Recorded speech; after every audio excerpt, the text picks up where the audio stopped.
Sid and Friends in the morning. Entertaining and informative. On the Red Apple Podcast Network.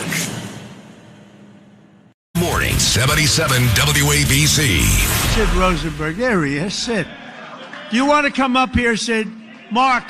Should I let Sid come up, Mark? I think so. Come on, Sid. So Sid's got the #1 radio show in New York. Got the #1 radio show in New York, like by far. After admitting that he cannot legally arrest Benjamin Netanyahu, the mayor is now calling on the feds to do it. He's also suggesting his supporters should protest when the Israeli prime minister comes to New York. Political reporter Marcia Kramer joins us now with the story. Marcia? Well, Justin, KJ, ever since Mayor Mamdani made arresting Netanyahu a campaign issue, something that energized many to vote for him, legal experts have said he lacked the authority to do it. 7 months into his term, he's finally admitting the experts were right. So what is his solution for those who wanted to see Netanyahu in handcuffs? Riot. This is a city where if anyone feels a level of frustration or opposition, protest is something that we will always respect. Riot. I leave it to New Yorkers themselves to make that decision. Yes, the mayor of New York City did use the P word, protest, to suggest that his supporters will have an outlet to express their dismay that Benjamin Netanyahu will be able to speak at the UN General Assembly without facing the wrath of Mamdani.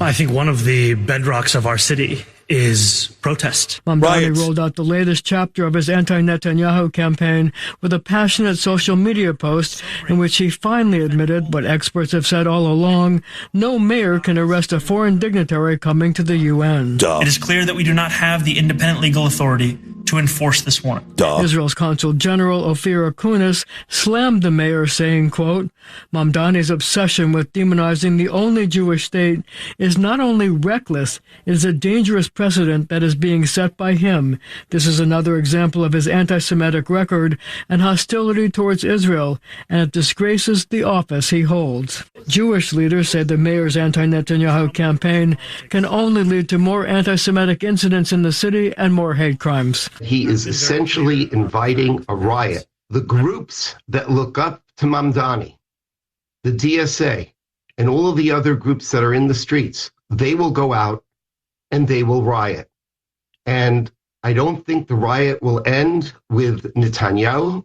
It will affect Jewish institutions. The mayor's admission that he can't lay a finger on Netanyahu was a disappointment to his supporters.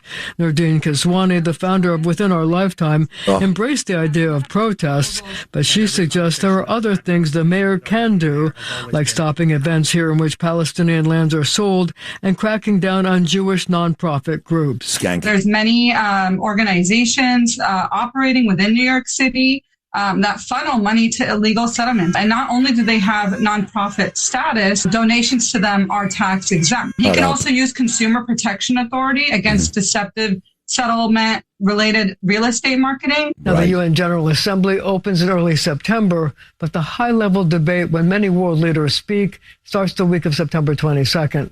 It's unclear when the Israeli prime minister will arrive in New York, but he does travel with his own security detail. But the NYPD will have to deal with any protest. Congressman Jacob Timsey, how's it going?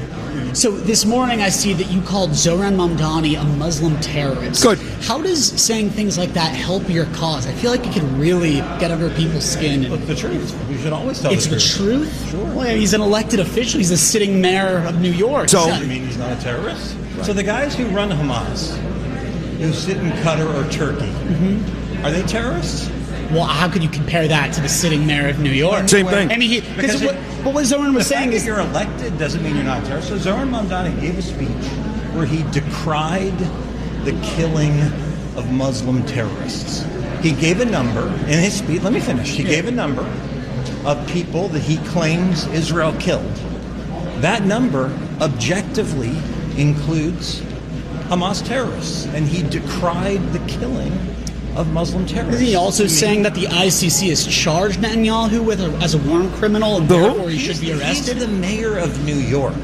He should leave foreign policy to those who are in charge of it. Why would a mayor of New York get involved in these issues other than to legitimize... But he's also calling on the federal government to make the arrest.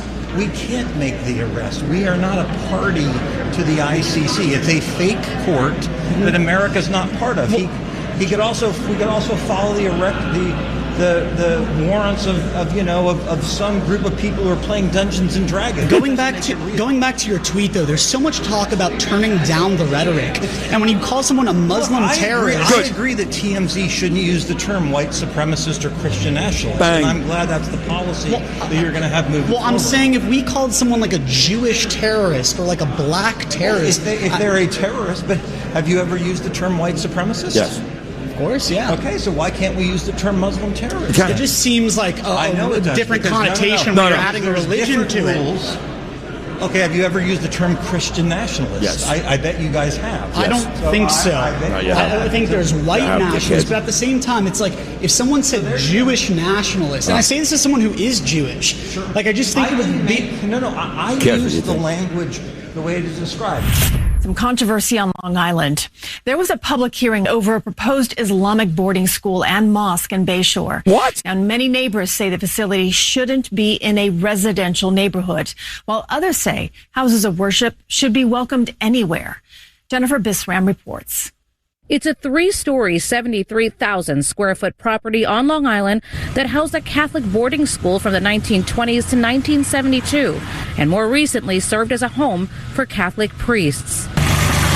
The United American Muslim Association recently reached an agreement to buy the 13-acre devotional space on Saxon Avenue, with plans of turning it into an Islamic boarding school and mosque. Members of the association say it's the ideal place for worship and educating children. Everything they know, my kids know about their religion because of them, because they trained them. But there's strong pushback from residents who live on the same Bayshore block.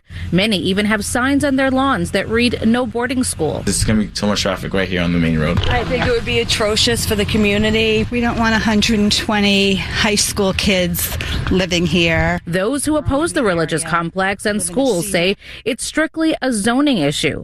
Tuesday, the town of Islip said it had no comment on pending land use applications for policy. They wanted to put a senior center here, and we didn't want that due to the density and the more traffic and all the problems that came with it. This is a boarding school, has the same problems. According to the Bayshore Historical Society, the only thing that would change about the property is the faith of those using the religious center. Meanwhile, supporters say the complex will build community and promote religion and culture. They don't need to afraid nothing. People come here like for pray. This is for our future generations, for good for our kids. Jennifer Bisram, CBS News, New York. Some new information on the deadly Legionnaires cluster on the Upper East Side. As we've reported, City Council Speaker Julie Menin has blasted the city's health department over its handling of the outbreak, and she has been demanding greater transparency. Mayor Mamdani was asked about the criticism. Say is that my focus is on the public health of it all. And every conversation that I've had with our commissioner, with our deputy mayor, has always been, how can we deliver for New Yorkers right now, those who are living in the Upper East Side, those who are fearful of contracting Legionnaires, as well as those who have contracted Legionnaires. And what we've done time and time again is follow public health experts and their advice. Since the outbreak, 5 people have died from Legionnaires, and there have been 82 total cases. The mayor says they believe they have eliminated the source of the initial cluster, and no new cases have been reported in more than 10 days. And now to an update on the encampments that we've been reporting on Manhattan's West Side. Chopper 2 was overhead this morning as crews cleared remnants of one camp. Officers and sanitation workers appeared to stand by there as people sorted through belongings on West 46th Street.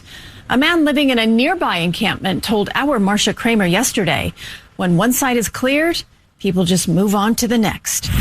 He's going to learn a whole different mindset with John Harbaugh. This is a great deal for Jackson Dart. It's great. He's got two offensive coordinators with the Giants who've had great success in the NFL. And now they got John Harbaugh running the show. I mean, I'm not expecting a good year from the Giant offense. I'm expecting really a borderline great year. Well, I'm curious. You know, there was so much expectations on this team now simply because of John Harbaugh being there and also because of all the young talent that they have coming off a 4-13 season. Like, what would be a successful season in year one of the Harbaugh era? Well, it really is amazing, you said it, how the thought process of Giant fans and everybody has changed so dramatically because of coaching, drafting the players, and, of course, the quarterback. So what would the fans be happy with? If they go to the playoffs and lose the first round, I think everybody would sit back and just clap. What a year. Because it's only going to go upward. And I think the only thing that can really stop them, which is a big deal in the NFL, getting beat up, getting your key guys start getting hurt, then that can hurt the overall outcome. But otherwise, I think I'm a Giant fan in saying this. I expect them to make the playoffs.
What a great way to start the morning. My baby's taking the morning train, and a lot of you right now are probably on that morning train listening to us.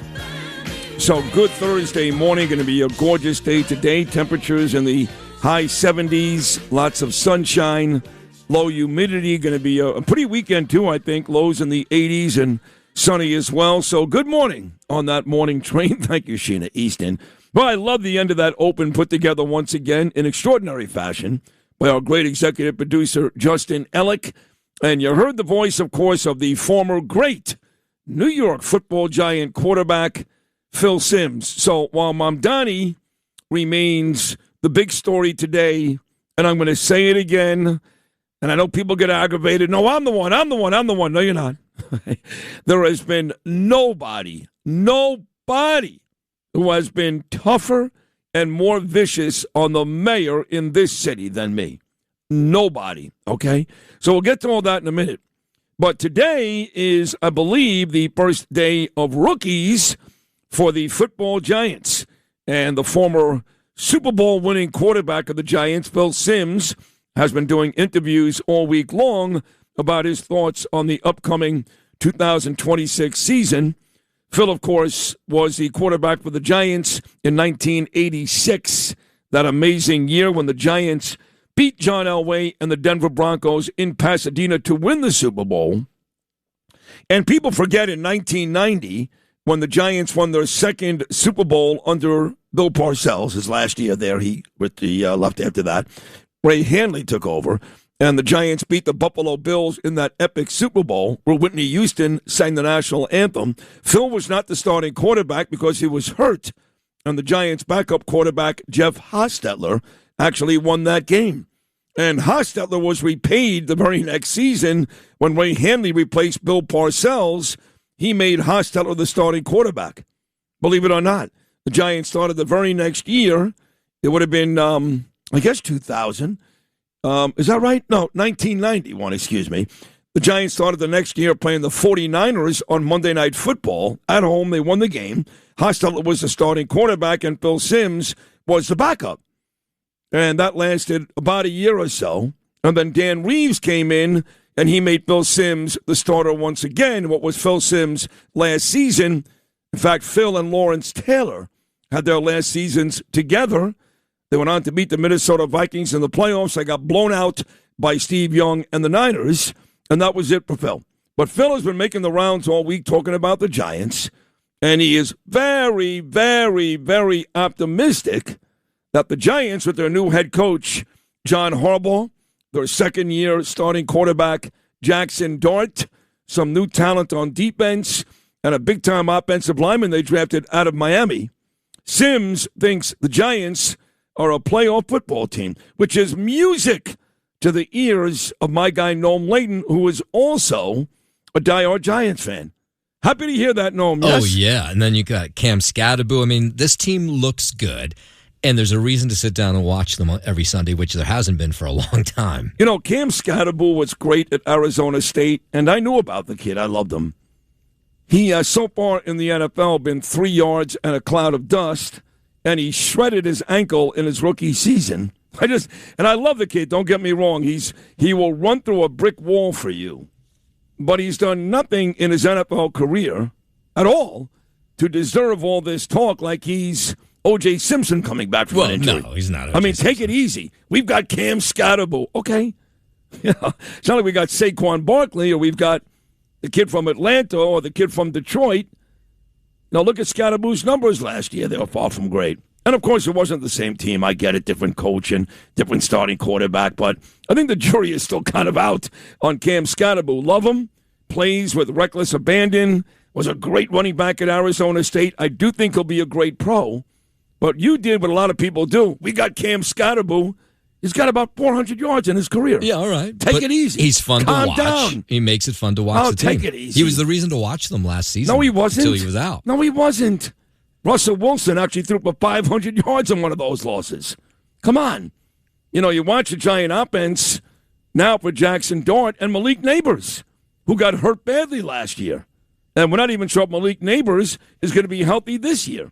You got Giant fans talking about Odell Beckham Jr., who's 100 years old. All I'm saying is I'm excited.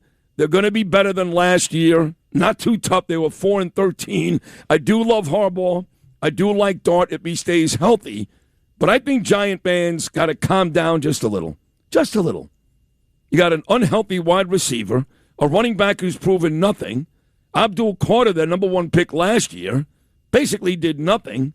Reese looks like a terrific player, but he's a rookie. Let's just see. Before we give the Giants 11 wins or 10 wins, let's just see. Yeah, I would take above 500, like where that 9-8. I would take where I can watch them most of the season, thinking that they might make the playoffs, as opposed to 5 games in, knowing that I'm wasting my time watching 100%. them. That is the best analysis. Exactly what Tiki Barber, the former great Giant running back, said yesterday on WFAN.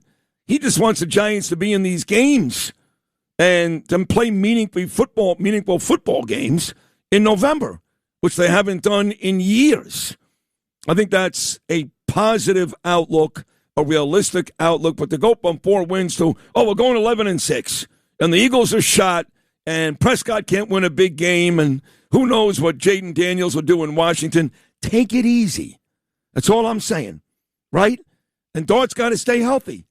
This kid also, like Scadaboo, and I love him, plays with such reckless abandon, he's going to get himself killed out there. So if he stays healthy and Neighbors comes back and gives you a lot of production, and Scatterboot turns out to be the running back he was at Arizona State, and the offensive line is better, which they should be, and the defense, some of these young kids on defense start to realize their potential, the Giants could be a pretty good football team. But that's a lot of ifs. And they have no history or precedence over the last couple of years to say, well, look what they did 2 years ago. They can do it again. They don't have that. Does this make any sense? Yeah, No? I mean, it's been so long since it's been fun to watch them. Right. Forever. Eli Manning maybe that year all the way back when they got beat by the Packers in the playoffs because Odell Beckham went on a cruise in Miami the week before, which was the dumbest thing I've ever heard. Actually, the folks blame that Giant playoff loss because after Odell Beckham went on a cruise in Miami with a bunch of Giant teammates the week before. They weren't focused. They got beat by a better team. Yeah. Eli wasn't great at that point anymore. He was never great. Eli Manning was never great. He had great stretches. He had two of the greatest runs in New York sports history. But if you look at Eli Manning, a very long career, year after year after year, he was never great. He just wasn't. Not nearly as good as his brother. They both won 2 Super Bowls. But he had 2 miraculous runs. And in those runs, he was great. Yeah, well, that's all that mattered. And that's for fans, that's all they'll remember is that he got us 2 Super Bowls. Well, not really. Well, because he's look had at the opportunities stats. to make the Hall of Fame, and he hasn't made it yet. Yeah, well, I mean, two he will Super get Bowl in, wins should get you in He the will Super get in eventually, Yeah, yes. that should get you in. Yeah. But, Jim Plunkett won 2 Super Bowls with the Raiders. And he's not in? Jim Plunkett was not a great quarterback. He had Marcus Allen, he had Tom Flores, but no, he was not a great NFL quarterback. But he won 2 Super Bowls. Super Bowls, you got to be careful because Brad Johnson won a Super Bowl. Trent Dilfer won a Super Bowl. Jeff Hostetler won a Super Bowl. And Dan Marino didn't. You want to make an argument those guys are better? No. You sound like a moron. I wouldn't make that argument. Right. So just be careful with Super Bowls. Now, doing it in New York, in this city, storied franchise like the Giants, and again, winning all those road games like Eli did, freezing cold Green Bay, he beats Brett Favre, beating Dallas. The truth is, they should have lost one of those Super Bowls if Wes Welker, who never dropped the football, holds on to a perfect Tom Brady pass. Giants don't win. But, again, it doesn't go that way. So Eli will eventually make the Hall of Fame.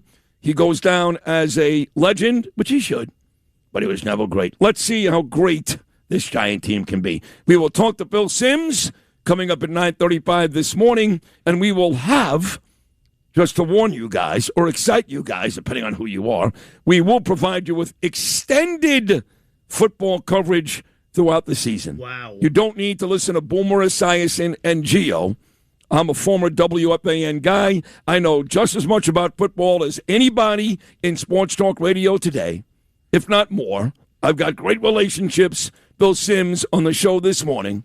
So don't run away from here to hear your coverage of the Jets and Giants every Monday and Tuesday because we'll provide it. Because I know that our listeners and New York listeners love sports. They may love Trump. My listeners do. Love Trump. And they're worried about the city. They hate Mamdani. And they're worried about the country. This Iran thing is scary. But at the same time, they can also love their sports. And this is the only show in New York, and including on this station, that provides you with all of it. Is that not a fair statement, Noam? I would say that's a very fair statement, yeah. Right, so we're going to do some football, baby, because Noam's all pumped up. All pumped up. Look at him. Yeah, I can't wait. Who's your favorite Giant player of all time? Huh. It could be Jeff Hostetler. What? No, I don't know if Lawrence, I have a favorite. Right? Yeah, Really? well, he's definitely, he's got to be up there. Yeah, but he's not going to be your favorite. Phil Simms. Phil Simms is there, yeah. I mean, Eli Manning, too. Why not?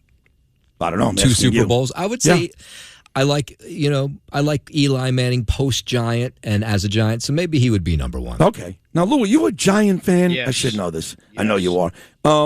Who is your favorite Giant of all time? It's hard to go against Phil Simms. Lawrence. He's Yeah. my favorite Giant. Yeah. LT and Simms together. I know. I loved Mark Bavaro. Me too.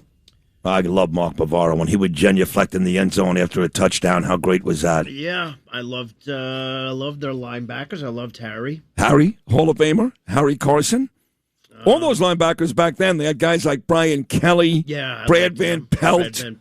And then the days at Parcells had guys like Carl Banks, who still works with the Giants. He's terrific. Johnny Cooks, Andy Hedden, Gary Reasons, made that big tackle on Bobby Humphrey in the snow in Denver. Steve Diassi, you remember him? Yes. Giants have always had big-time linebackers, and they're hoping that second-year player out of Penn State with his big, stupid mouth, Abdul Carter, becomes one of those guys. And the kid they drafted this year out of Ohio State in the first round, Reese, he becomes one of those guys. So, and a guy he's always forgotten who was in the lean years, Dave Jennings. Punter. Yes. Great punter, though. Should be in the Hall of Fame. And great punter. Became friends with him, and he was great guy. What a great person. Pretty good basketball player. Oh, I played basketball with him a lot. I know. He was unbelievable. He was a good player. He was great, just a good athlete. That team with him and Mike Breen and Jody McDonald. Yes. That was before my time. I came later. I played with those guys. It was great. A lot of fun, right? Yeah, he was relentless. Like, you better be running. Yeah. And he could run tall and...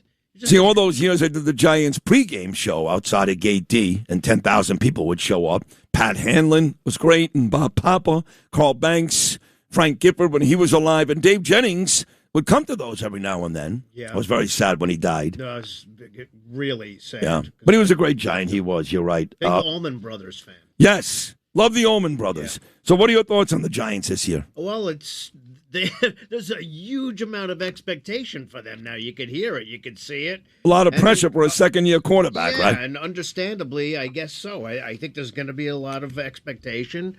Harbaugh and Scadaboo, but they, as like with a lot of athletes, you got to hope nobody gets injured, and it causes a problem, and then the expectations go down.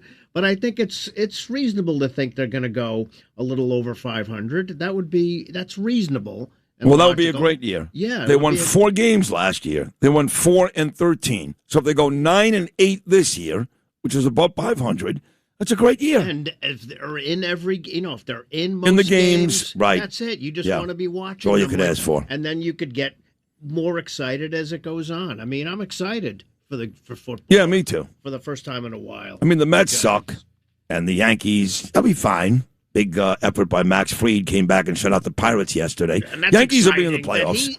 And it's exciting that he's back. I mean, look how injuries really turn everything around. No doubt. And eventually, hopefully, Aaron Judge will come back, and they'll be even better. We'll see. But the big story today is not the Giants, even though Bill Sims is coming on today and the rookies will be in camp today. It is the mayor. So I sent out a tweet last night on the way to dinner. We went to a new Italian restaurant. I was never there. Me, Danielle, and my man, Ross Levinson.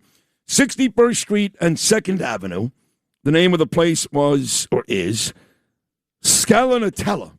You ever hear that, Lou? I have not heard. What a great Italian restaurant. Scalinatella. Does sound Italian. 61st and 2nd. Very Italian. You go downstairs. Place was packed.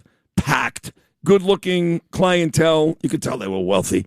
And that was a really nice dinner. So on the way there, I'm on the train, and I send out a tweet that was so nasty to Mayor Mamdani. I may have cursed more on this one tweet than I have with any other tweet in my history on X.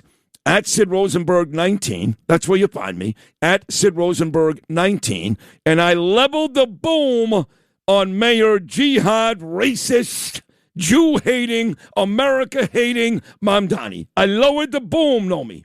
I killed him. Why? This guy had the nerve yesterday to say whether or not Bibi Netanyahu is welcome in New York City is up to him. It ends, that was the quote, and I got the video from MJ, Louis' lovely girlfriend. She sent me the video, fired me up on the train. It ends with him. Are you nuts? You don't make decisions for me.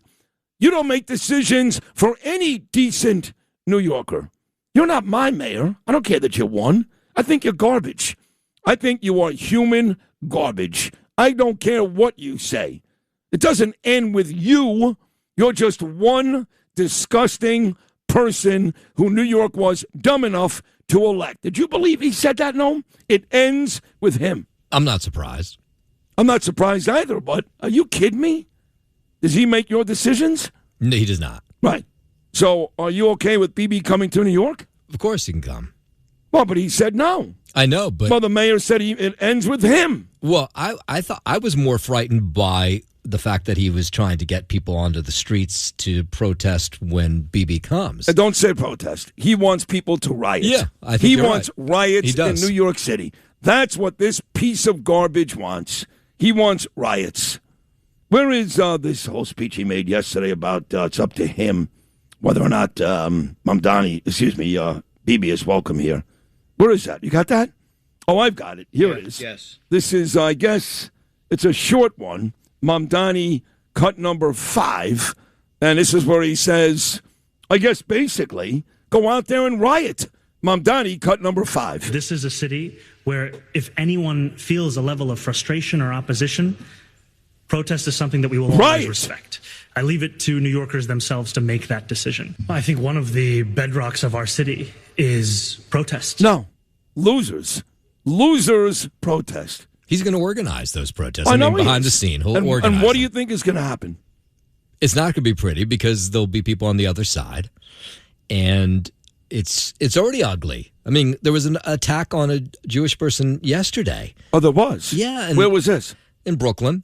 Some guy was shoved to the ground and punched. Identifiably Jewish. Right. And how can you not, each day that he continues to talk about this, you have to point to these attacks and say, these are a direct result of the comments that he's making. Of course. And I know that's very heavy to say, but I think it's true now.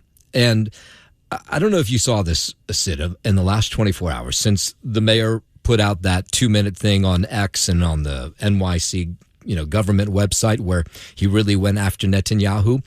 There were members of the Jewish community who have not spoken out, and now they have. And there's real fear. There's panic that this guy is trouble. He's trouble for the Jewish community in a way they did not expect. They said, okay, maybe he's not pro-Israel, he's anti-Israel, he's anti-government. Now they're saying it out loud that he's anti-Semitic. Some of these liberal organizations, yes. Some of them may in fact even have voted for this guy.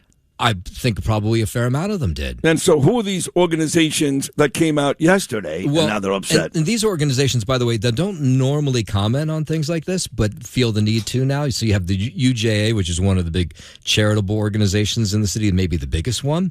They came out yesterday with a comment telling them basically to shut up, stop it. You're fueling anti-Semitism. You had the Simon Wiesenthal Center out in L.A. They came out yesterday and said... That was a big one. Yeah. Simon Wiesenthal, that was a big one. Yeah. And then some, what I would call progressive organizations, they may not detail them that way, but they are.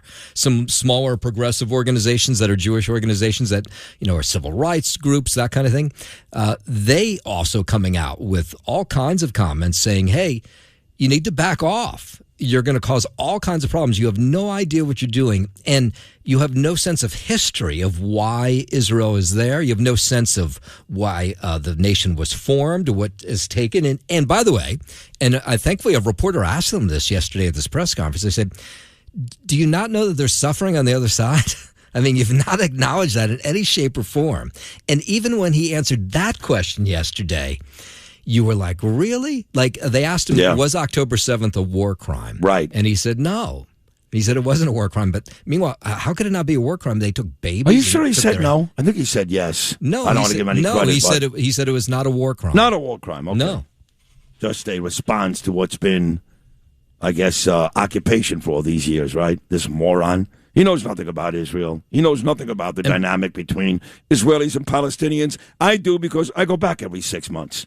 Talk to any Israeli in the street, they'll tell you the same thing. We live with the Palestinians. We work with the Palestinians. We actually socialize with some of the Palestinians. But I would never turn my back on them because I could end up with a knife in my back at any moment. Why? Because that's what the Palestinians do. Long before there was Hamas and October 7th, Mamdani, you moron, it was Palestinians who were blowing up buses.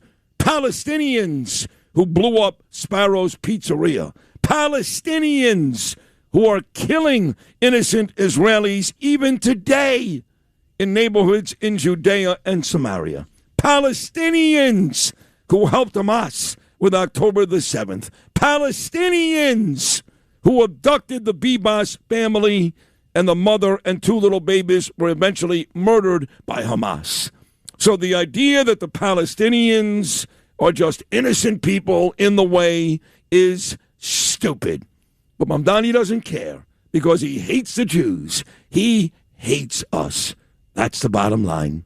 And he had opportunity time and time again to fix it, and he just doesn't do it. He doubles down, he triples down, and now he's literally asking New Yorkers to riot.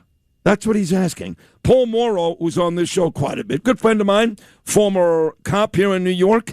Now he's a Fox News superstar. In fact, you may remember a couple of months ago, the retired DEA honored me and Paul Morrow and Bo Dietl one night at Frankie's place. Russo's on the Bay. Paul Morrow spoke yesterday and said basically what Mamdani wants to do is nothing short of kidnapping.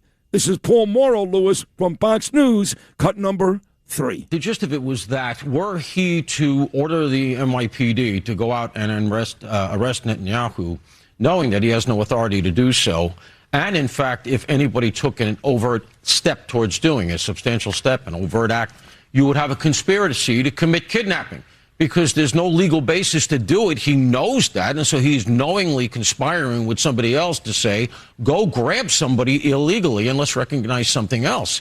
He would be, first of all, there's a statute right on point that says relative to heads of state that come here, you can't do this. But furthermore, he has stated, well, he should be tried in The Hague. So under his theory of what he would do here, as he was doing this performative nonsense that he has to know was not going to fly, he's going to kidnap Netanyahu and then put him on a plane and send him to The Hague to be prosecuted.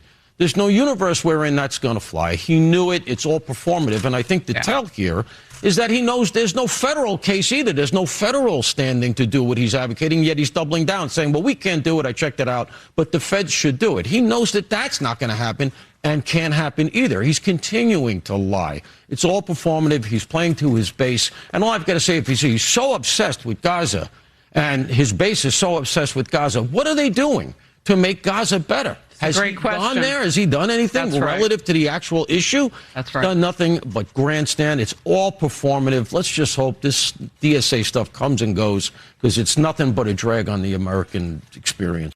No, you mentioned a couple of these groups that have now come out and voiced their displeasure, Noam. Do you think now we're going to start to see some buyer's remorse from some of these idiotic New Yorkers who voted for this guy? I think you're already seeing it. I mean, I've had people reach out to me over the last 24 hours since that video saying they're really frightened now. And these are people who may, I don't know. I didn't ask, but I assume they probably voted for him. And now you're right. They're having big-time buyer's remorse. Well, let's start with you. You voted for him. First of all, I don't live in the city. Oh, okay. But I probably would not have voted for him. I imagine I would have voted for, I don't know who I would have voted for, but it wouldn't have been him. You would voted for the guy that was on with Piers Morgan a couple nights ago. Who is that? Saying that Bibi's a war criminal, that the Israelis are committing genocide, and that this war in Iran is Bibi's war, not America's war. He's the same putz that wears a red jacket, a red beret, and got 7% of the vote. Did you see that? I did not. Oh, my God. 2 nights ago on Piers Morgan, Curtis Sliwa sounding exactly like Mamdani and or Tucker Carlson. Remember Curtis when he was running on this show every day? I put him on every day. I was his best friend till he lost, found a way to blame it on me, 7%. Remember how much he loved the Jews? He was standing outside of Cooper Union in the rain, showing up at events. And as soon as he lost, your people, now he goes around town telling everybody that Bibi is a bad guy. He is on Mamdani's side of the ledger. And listen, I am not going to accuse Curtis of something I don't know he did, or his wife, for that matter. I'm not going to do it. But there are a lot of rumors out there, about what Curtis may have walked away with after his election loss and what Mamdani may have given him. And when you see this guy now turn on the Jews like he did 2 nights ago on television and do comedic skits with Mamdani at the Inner Circle dinner, you got to start to wonder, wow, is all that stuff true? What did Mamdani give him? I don't know that. Well, it depends who you talk to. Some say $1 million. Some people say $2 million. Go out there and beat up Andrew Cuomo. Stay away from me. It's all good. I mean, you think that Curtis just decided that night to do a comedic skit with Mamdani before the inner circle? You don't think they talked before? Many conversations? You're not that stupid, are you? No, of course they had to talk before. Yeah, maybe they just talked, right? But he's still living in that, I would say if he's... Well, he can't go out. Listen. He's still living in that one-bedroom apartment. Yeah, but guess what? He told John to go F himself. He doesn't need the job. I know that WOR doesn't pay him. They don't pay anybody. Nobody. They don't pay anybody. So he didn't need the money. Look, I don't know. I don't want to accuse him of something, but there's a lot of rumors out there. And if you ever saw the movie Goodfellas, when Robert De Niro was yelling at all the mobsters, don't buy a Cadillac, don't buy a brand new fur coat, keep the money, but act like nothing's changed. So just because he's still living in a dilapidated apartment with 17 cats doesn't mean he doesn't have money. He doesn't want to go out there and all of a sudden move into a Park Avenue apartment. That looks bad. Then he will get people sniffing around. Investigations. You see what I'm saying? So he's got to hold on to if he's made all this cash, he's got to hold on to it for a while. Of course. But if he needed the money, he'd be working here. But he was very quick to say, F Sid, F John, F Greg Kelly. Look, again, I'm not accusing him of anything. All I'm saying is all these rumors have been out there. He went out of his way when he was running to be nice to the Jews, and now you're on Piers Morgan taking shots at Bibi and Israel? Genocide? It's Bibi's war? Come on, Noam. I know you like the guy. Somewhere deep down inside, I may like him too. I don't hate him. But he has turned out to be one of the biggest sellout, backstabbing disappointments in New York history. And that's a fact. So you're saying all this, you're connecting the dots, that there's money involved. I'm not connecting anything. I'm giving you what's out there. You connect the dots. If you love the guy, and I don't know why you would, I yelled at so many people, and you refuse to believe it, that's okay too. I don't care. I'm just telling you, there's a lot out there. And watching him on Piers Morgan 2 nights ago, that was nauseating. Nauseating. Go get Bibi. All right, Curtis, thank you very much. What else is going on, though? That's one of the bigger stories of the day. That is the biggest story. Yeah, what's the latest with Trump and Iran and Saudi Arabia? Lots of stuff there. We have a terrible story, of course. I don't know if you saw this, but one of the soldiers that was killed in those barracks in Jordan on that attack last Friday a New Yorker. Yeah, 28-year-old from Ozone Park, Sergeant Angel Rampersad. So that's tragic. I mean, in her neighborhood there, people said they knew her. She'd won tons of awards. I mean, just an excellent soldier. And so she was one of the 3 that was brought back to Dover Air Force Base yesterday down in Delaware. So that neighborhood is in mourning. And Trump yesterday spent the day with the 4 families. Yeah. I think he even flew one of the families back on Air Force One. Did you see that? I did not. Yeah, he flew one of the families back on the plane with him. He's such a great guy, President Trump. He really is. Yes, he loves these people.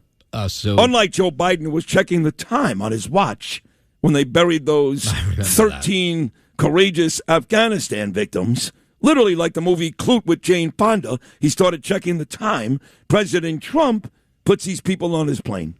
There's a difference right there. That's all you need to know. And this battle is really heating up out on Long Island in the hamlet of Bayshore. Oh, my God. I got so many messages yesterday thanking me and you from Long Island people for bringing up the story. Now, a lot of people are afraid to be honest. So they're not talking about the Muslim side of this story. They're saying, well, we don't want the senior home here either. We don't want the traffic. We don't want the people. I'm telling you that the majority of people that contacted me, good, bad, or indifferent, did not want a Muslim school on Long Island.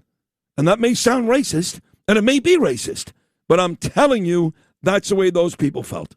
I think that's probably accurate, but you can't win a battle that way. You have to say zoning. You got to lie. Loud. You got to lie. Yeah.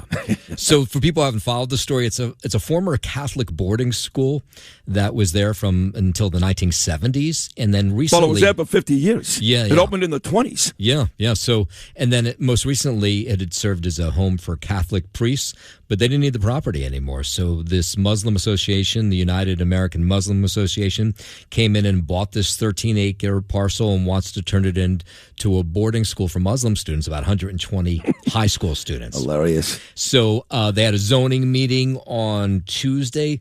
500 people showed up, some crazy number. Wow. I mean, nobody goes to a zoning meeting. No decision was made there, but now if you go over Bayshore today, there's signs everywhere saying that they don't want this school in their neighborhood. And then you had members of the Muslim Association speaking out for the first time yesterday saying you should, they say they know what it is, that it's fear of them, and they say you shouldn't be afraid of us opening a school in your neighborhood. Yeah, well, is this Suffolk or Nassau? I forget. I think Bayshore, Suffolk, yeah. I think so, too. Mm-hmm. We'll get Ed Romaine on because, of course, the Nassau County Executive is Bruce Blakeman. The Suffolk County Executive is Ed Romaine. So, Alec, get Ed Romaine on the show and find out if this is really about zoning or Americans are already tired of the Muslims. The invasion continues, no? How would you feel if they turned the building next to yours in Jersey City into a Muslim boarding school? Well, I might feel the same way in terms of just not wanting a ton of people in my neighborhood. It doesn't help my real estate. You're too afraid to say that you're afraid of the Muslims. I understand. But it wouldn't help the cost of my house, when I go to sell it, if I had a school next door. Help it. It would demolish it. Of course, but that would be true. But you can't really say if it was that. any school. Well, we just did, I guess, because we're honest on this show. So what is the next step in that? School out We're waiting for the town, the Bayshore to come back and see if they'll give them the zoning. There's a zoning, they I guess, appealed. I think it's a permit. I don't know exactly what it is. Yeah. But they have to wait for the zoning board to come back and say, yeah, you can build, and then they can build and open the school. All right. Very exciting. Anything else? In Edison, the town of Edison in New Jersey. No, very, very well. I've been there many times, not too far from the home of the New York Football Giants. Yeah, huge town, by the way, if you're not familiar with Edison, New Jersey, and what is that, the central part of New Jersey, I guess is the best way to describe it? Probably. It's by 16W. Is that still northern? Maybe central. I don't know. Whatever it is. I think it's still northern, but it's really closer to Newark than Trenton. So how could it be? I think it's closer to Trenton. It is. Then it's central New Jersey. I don't know. I drive. You're a New Jersey guy. I'm not. It's after New Brunswick on the turnpike. Oh, my God, that's far. Yeah. That's like exit 9 off the Garden Maybe State. 10. Okay. Yeah. Anyway, whatever. Is the town, this is a weird story. The town is effectively closed today because they could not decide on a budget. And this was on Monday. So now they furloughed almost all the workers, which is like 300 workers. They furloughed 10 police officers. Oh, my God. And if you want to do any kind of business, talk about building permits, the zoning board, it's closed. The town is closed today. Well, where the hell is Mikey Muhammad Sherrill? Talking about Muslim boarding schools. I don't know that she can have much on this, but the town's mayor is furious because what happened was some city council members walked out on the budget vote on Monday, and so now business is not getting done. More frightening is that beginning today, they'll start furloughing firefighters as well, not just police officers. So you're talking about a potential, problem. There's an emergency meeting tonight, but there's no sign that those members who voted against the budget will change their mind. Oh, that's a terrible story. Edison, New Jersey. All right. All right, let's get to the guest list today. It's a great one, which Larry's going to start us off in a couple of minutes. The editor for the National Review. He's always terrific. We're going to talk to the amazing Florida Congressman Randy Fine, who yesterday, once again, just like me, he's done it many, many times. He called Mamdani a Muslim terrorist because that's what he is. That's what he is. So Randy Fine, TMZ went after him. Others have gone after him. He doesn't care. I love Randy Fine, the only Congress member to wear a yarmulke every day. He'll join us. We'll also talk to the border czar. Tom Homan's going to be here today. He's got history with Mamdani. We'll talk to Bill O'Reilly. And once again, a preview of the 2026 New York Football Giants with Super Bowl winning quarterback and New York legend, the great number 11, Phil Simms. All that coming up today. I'm fired up. Thursday edition. Sid and Friends in the morning, baby. Going to be a great show. Keep it right here.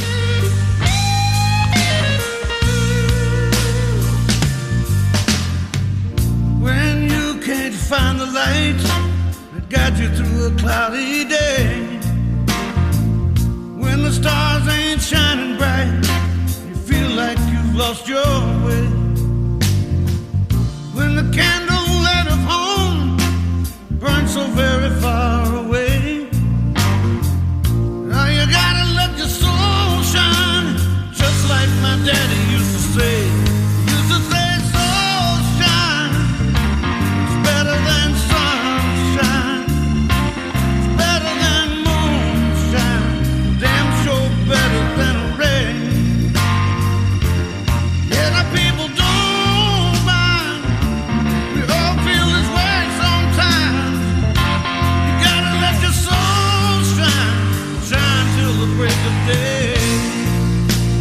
WABC Traffic and Transit. Live from the Apple Bank traffic desk, the morning rush starting to heat up. George Washington Bridge into the city, 25 minutes, upper level, lower level, just a little bit better. Lincoln Tunnel, about 20, same for the Holland Tunnel. The Bayonne-Goethals Outer Bridge crossing, you'll have no problem there at all. New Jersey Transit, just the dinky down again from downtown Princeton to Princeton Junction. Buses will replace the train. They're doing maintenance there. On the LIRR, there are delays and cancellations on the Montauk branch. On Metro North, it is the Waterbury line that's doing buses instead of trains this morning.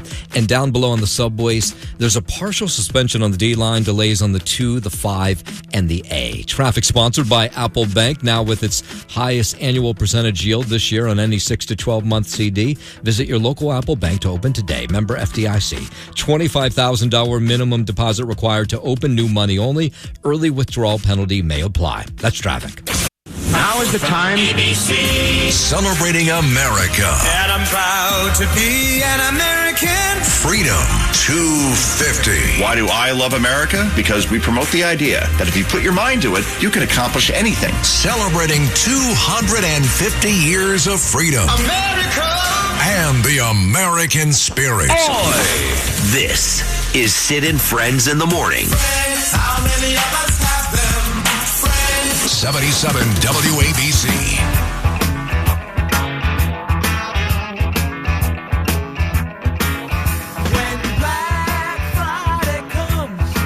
You know, I said this before. I used to make fun of Kathy Lee Gifford all the time because she would go on television with Regis way back when, and basically all she would talk about was Cody. You guys remember Cody? Of course. Cody. Cody. I'd be like, Kathy, sweetheart, nobody gives a rat's ass about your stupid kid. Not that he was stupid, but that's how I felt. And now I am the male version of Kathy Lee Gifford. All I want to do is talk about my kids. I swear to you. So my son, Gabriel, he's working with Bruce Blakeman, and I speak to Bruce on average 3 times a day. That's not an exaggeration, folks. 3 times a day. And like I told you guys, and I'm being honest, when he was considering running for governor, way back when, almost a year ago, I was one of the first people he trusted with that. And he asked me flat out what I thought he should do, even before he won the Nassau County executive seat for the second time. That's how much Bruce Blakeman thinks about me and trusts me. We got a great relationship, great. So he hired my son this summer, paid intern, and Gabriel's been there for a couple of weeks, and he loves it. So yesterday, Blakeman and the crew, they're all great, the chief and Chris Boyle, love Chris, they presented Gaby with a certificate. A certificate. You know, I've got this room in my house, I told you about this too, where I've got awards that start on the floor and go to the ceiling. I'm not kidding you. Awards. Everything from the police. Police have been great to me over the years. Israel, they've been great to me. Just last week, I received in the mail this beautiful document signed by President Trump with my certificate for now being a member the last almost year of the Holocaust Memorial Museum Council in Washington, D.C. This beautiful certificate signed by the president. So I got tons of stuff. I don't care. My son got one certificate from Bruce Blakeman yesterday, Noam Lewis. I swear to God, I started to cry. I'm like, I am Kathy Lee Gifford with a penis. What the hell's happened to me? He came home with a certificate from Bruce Blakeman. I started to cry. It's so nice. I'm going to actually posted it yesterday. You can look at it right now. Instagram at Rosenberg.Sydney. Twitter at Sid Rosenberg 19. Truth Social Sid Rosenberg and Facebook Sid Rosenberg. And my daughter Ava, my oldest child, she's just spectacular, on her way this morning to Miami because she's about to go to University of Pennsylvania. You're talking about, I believe it's the 3rd ranked law school in the country. After doing her undergraduate work in England, in Wales, actually, I'm sorry, in the UK, in Wales, dealing with being, what is that word again, doxxed, right, life-threatened, to the point where Alan Dershowitz had to get me Anthony Julius's number Anthony Julius was the attorney for Princess Diana. That's how big this thing got. And threatening Ava and me and others in our family. She still graduated, did very, very well. She's on her way to the University of Pennsylvania. She's worked all summer for Arthur Aidala. He's got her involved in major cases. She sat there during the Eric Duran case. She sat there during, what is her name? She worked for the mayor. She's in all kinds of trouble. Ingrid. Ava's doing all that. So my two kids, Gabe and Ava, how do I say this nicely? They're better than yours. Nicely done, Kathy Lee. Yeah, really. Oh, the penis, I forgot, sir. No, I'm just so proud of both of them. And, you know, when you get to my age, and you really do, you get so much joy out of what they do, you know. At the same time, of course, there's so much pain when something is going wrong or they don't feel well. Or my kids don't really screw up like I did, obviously. But the joy is just, it's immense, right? No? It is. Well, Bernard always said this, and he was always right, that you're always as happy as your least happy kid. And it's true. It's 100% true. I think it's true, too. I just don't know what it means. It used to be. Well, like what you said. You're only like, as happy as your unhappy wife, I used to hear. He said that to you, too. Yeah, I think he said that, too. Sounds like that works, too. Yeah, it works, too. It works. Right. It does. Yeah. I heard that, too. So all I know is my kids are great kids. I know yours are, too, Noam. You got beautiful kids. Yeah, I got lucky. Yep. You got two great kids, and Louis got a couple of kids. He just doesn't pay for them. He doesn't know who they are. You know, they're walking around town. I'm still proud no matter what. Doesn't mean And they're proud of you, Louis. Yeah, I promise you that. They should be. They're not coming It's calling. it's why he's never done a DNA test. Never. Yeah. You know, one more thing about this Mamdani thing, too, and this annoys me before I get to Rich Lowry.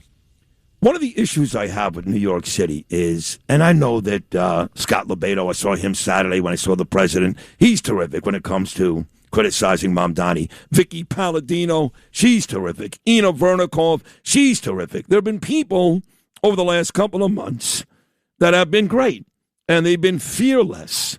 Nobody like me. Nobody. I think you'd admit that, Noam, right? From day one? Nobody. More so than them, for sure. Yeah, but they're all good. But the media in this town, they make me nauseous, and I like some of them. I really believe Marsha Kramer at CBS is very bright, a seasoned pro. But she's a pussy when it comes to Mamdani. Yes, I said that word. Get mad. I don't care. I don't hear any of these reporters like Melissa Russo yesterday. She tried to come at me at the Israeli Day Parade. That went well for her. She did an interview with Mamdani, and fine, she brought up, oh, what about the Iranians, and what about these other terrorists? And that's what they do now. They bring up, well, if you're going to talk about the Israelis, what about these other bad people? That's about as far as they go when it comes to getting tough on the mayor. For the most part, they're wimps, are they not? Yeah, well, I will argue on their point, which I don't think is, you lose access to them. And if you're a City Hall reporter, Listen, you can't lose access to them. I used to yell at Bernard all the time. I'd be like, Bernie, stop telling people you're dead to me, blood on your hands. Stop it. It's stupid. Eric Adams didn't want to come back. I need the mayor on this show. That was my one critique of Bernard, is that he just, bro, that's not how you do radio. You gotta bring him back. So I understand that. Trust me. But just watching it, it becomes very, very frustrating. And me personally, I don't care. In fact, I don't want the mayor ever on this show. I don't want the governor ever on this show. Ever. She'd never come on. I don't want her. I wouldn't listen to her if she was on another show in this town. Ever. She's a disgrace. I really don't want Anthony Cuomo on this show either. Andrew, whatever his name is, I don't care. But I put him on because he was running against Mamdani. But he ruined the state. Eventually I warmed up to him because I needed to beat Mamdani. I knew Curtis was a clown. But there's a lot of people that are on this station all the time that I wouldn't put on. No thanks. No thanks. And Mayor Mamdani, no thanks. So I understand what you're saying, Noam. But I would almost celebrate one of these reporters who said, I really don't care. Until he fixes this city, the real issues in this city, and stops obsessing about Jews and Bibi, I don't need him. Who needs his comments? Tell me why people are dying from Legionnaire's disease. Tell me why people died during the snowstorm. Tell me why you're driving people like Ken Griffin out of New York City. Tell me why there's not a group of people in this city, from the Italians to the Irish to the Jews to the Germans, that you respect.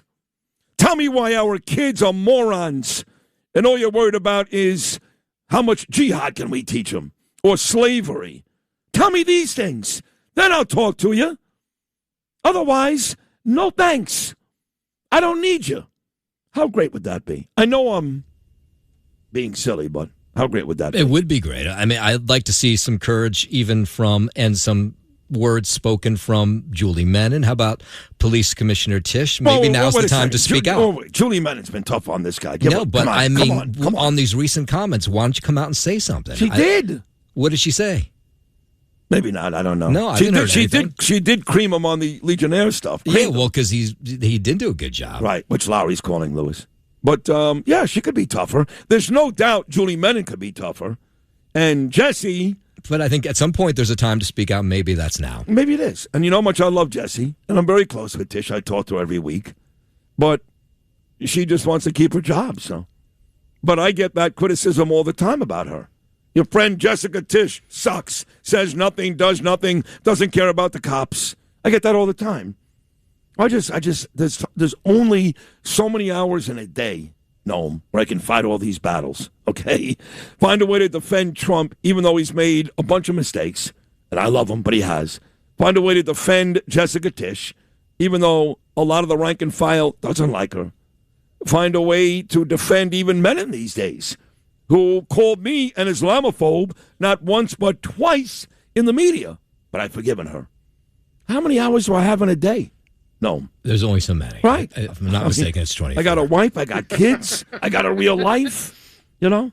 Mm-hmm. I got other things going on in my life that I need to further at this point. I just can't do it. No, one man can only do so much. Thank you, Louis. Well, I saw that written someplace. I think Trump said that, but at any rate, Rich Lowry's going to start off a guest list. You know where I saw that, Sid? You know, one man.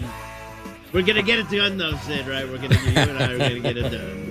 Well, thank you, Mr. President. I appreciate it. Actually, I have to call you today, Mr. President, so make sure you pick up the phone. I will. A lot of bad hombres to deal with. You know that, so. But you're not on that list. Oh, well, thank you, Mr. President. Thank you very much. I'll take that call. Rich Lowry, Congressman Randy Fine, Tom Homan, Bill O'Reilly, and Bill Sims are all coming up.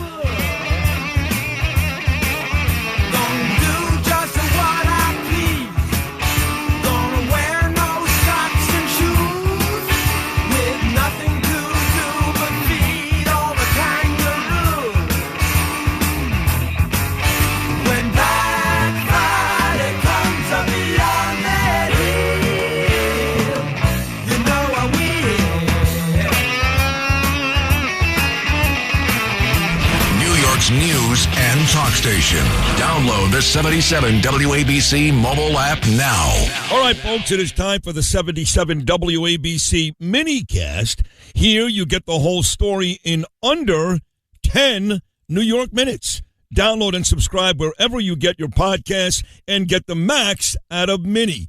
Today's minicast, like every day's, is from Katz and Cosby. Here, John and Rita speak with Christine Hanlon about voter fraud in New Jersey. This has been snowballing over the past couple of months and weeks, and our election integrity task force in New Jersey uncovered evidence of non-citizens on the voter rolls. Then you had Mark Wayne Mullen writing a letter to the governor saying, we've identified over 30,000 non-citizens on your voter rolls. And now, all of a sudden, lo and behold, there are many non-citizens on the voter rolls, and the governor made this public yesterday. WABC Traffic and Transit. We are live from the Apple Bank traffic desk. Let's start with the best way to get across one of the Hudson River crossings. Your best bet right now, Howland Tunnel, just 10 minutes from the tolls. It gets progressively worse from there. Lincoln Tunnel, 20 minutes. The worst of it's George Washington Bridge, 30 minutes from the upper level, about 25 minutes from the lower level. On New Jersey Transit, just the dinky down from Princeton. Buses replacing trains there to Princeton Junction. On the LIRR, there are delays on the Montauk branch. Metro North, it is buses substituting for trains on the Waterbury line. And down below on the subways, we do have some partial suspension on the D line and delays on the A and the E. Traffic sponsored by Apple Bank. With an Apple Bank Pick Your Term CD, you get a guaranteed rate of return that fits your 6 to 12-month timeline. Stop by an Apple Bank branch to open. Member FDIC. $25,000 minimum deposit required to open. New money only. Early withdrawal penalty may apply. That's traffic. This is Sid on Sports. Sponsored by Peerless Boilers on 77 WABC. Justin Ellick here with your sports update, sponsored by Pete Morgan and Peerless Boilers. Go to peerlessboilers.com to find a deal under you. Peerless Boilers, the world's best built boilers. Start out in the Bronx. Max Fried, he's back from the IL. Yankees shut out the Pirates 2-0 last night. Second game of a day-night doubleheader after losing the first game 5-3 to Pittsburgh. Fried returned from the IL back to his usual self, tossing 5 innings of one-hit ball, striking out 7 Pirates along the way. At RBI from Jason Dominguez and Anthony Volpe. That took care of the Yankees' offense. It's just been sliding as of late. Good pitching, picking them up. New York now sits 2.5 games back of Tampa Bay for first place in the AL East. Up next for the Yanks, an off day today before traveling to Philadelphia for the weekend, and 3-game series against the Phillies. Out in Milwaukee, Mets lost 4-3 in last night's rubber game series finale, dropping 2 of 3 to the Brewers in the process. Marcus Semien and Brett Beatty homered for the Mets, still last in the NL East. Up next from an off day today before tomorrow night's series opener against the visiting LA Dodgers. Training camp, rookies reporting today for your New York Football Giants. Veterans will arrive on Tuesday. As for the Jets, rookies will report come Saturday, followed by veterans reporting on Tuesday of next week as well. That's your sports, sponsored by Pete Morgan and Peerless Boilers. Go to peerlessboilers.com to find a deal under you. Peerless Boilers, the world's best built boilers. I'm Justin Ellick on 77 WABC. Y'all ready for this? You know, the $64,000 question here. Y'all ready for this? I've got the answer. I'm just going to say the obvious. I have the answer. Y'all ready for this? Publicly, mano a mano, they go to war with each other. Y'all ready for this? And it's totally contrary to what should be happening there. Y'all ready for this? Ongoing allegations about corruption. They need to be held accountable. Y'all ready for this? Giving the opposition a microphone. Y'all ready for this? There's so much serious news out there. It's time to open your eyes, your ears, and your mind. WABC Radio. Y'all ready for this? One of the most successful radio stations in the country. This is Sid and Friends in the morning. 77 WABC. I'm always right. I'm always right.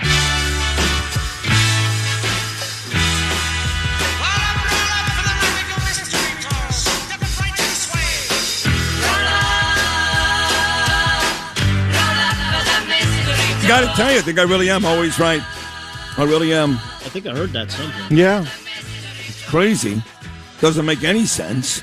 Spent 17 years talking about Eli Manning and Carmelo Anthony and Greg Maddux and, Joe McEwing. Been doing this for about 11 years. I'm always right. Super Joe. John Solomon even said that yesterday, which Lowry will admit it too. I think he will. The amazing editor of the National Review. Richard, good morning. How are you, buddy? Good. Yeah, you are always right. Crazy, right? I know. You know what it is? I'm being serious. How do you do it? You know what it is? Can I get some of this magic? It's not magic. and I know we're kind of kidding around, but the truth is, part of the reason why I am often right, it's all instinctual. People love the common sense. A lot of it is that. Mm-hmm. It's just, I don't need to know all the minutia, every intricacy of every story out there, but I've got great instincts and common sense. You'd be surprised how many times you end up right. You got to remove the partisanship, which for me is always very difficult because I am very partisan. But it's not that difficult, is it, Rich? I can't say you're wrong, and I wouldn't say you're wrong because you're always right. There he goes. That's why I love Rich Lowry. Well, I'll tell you what, all kidding aside, I've been right all along about the Iran war, have I not? Yeah, so right in that you're like, he's stuck and we can't get out of this, even though I support the goals? Correct, 100%.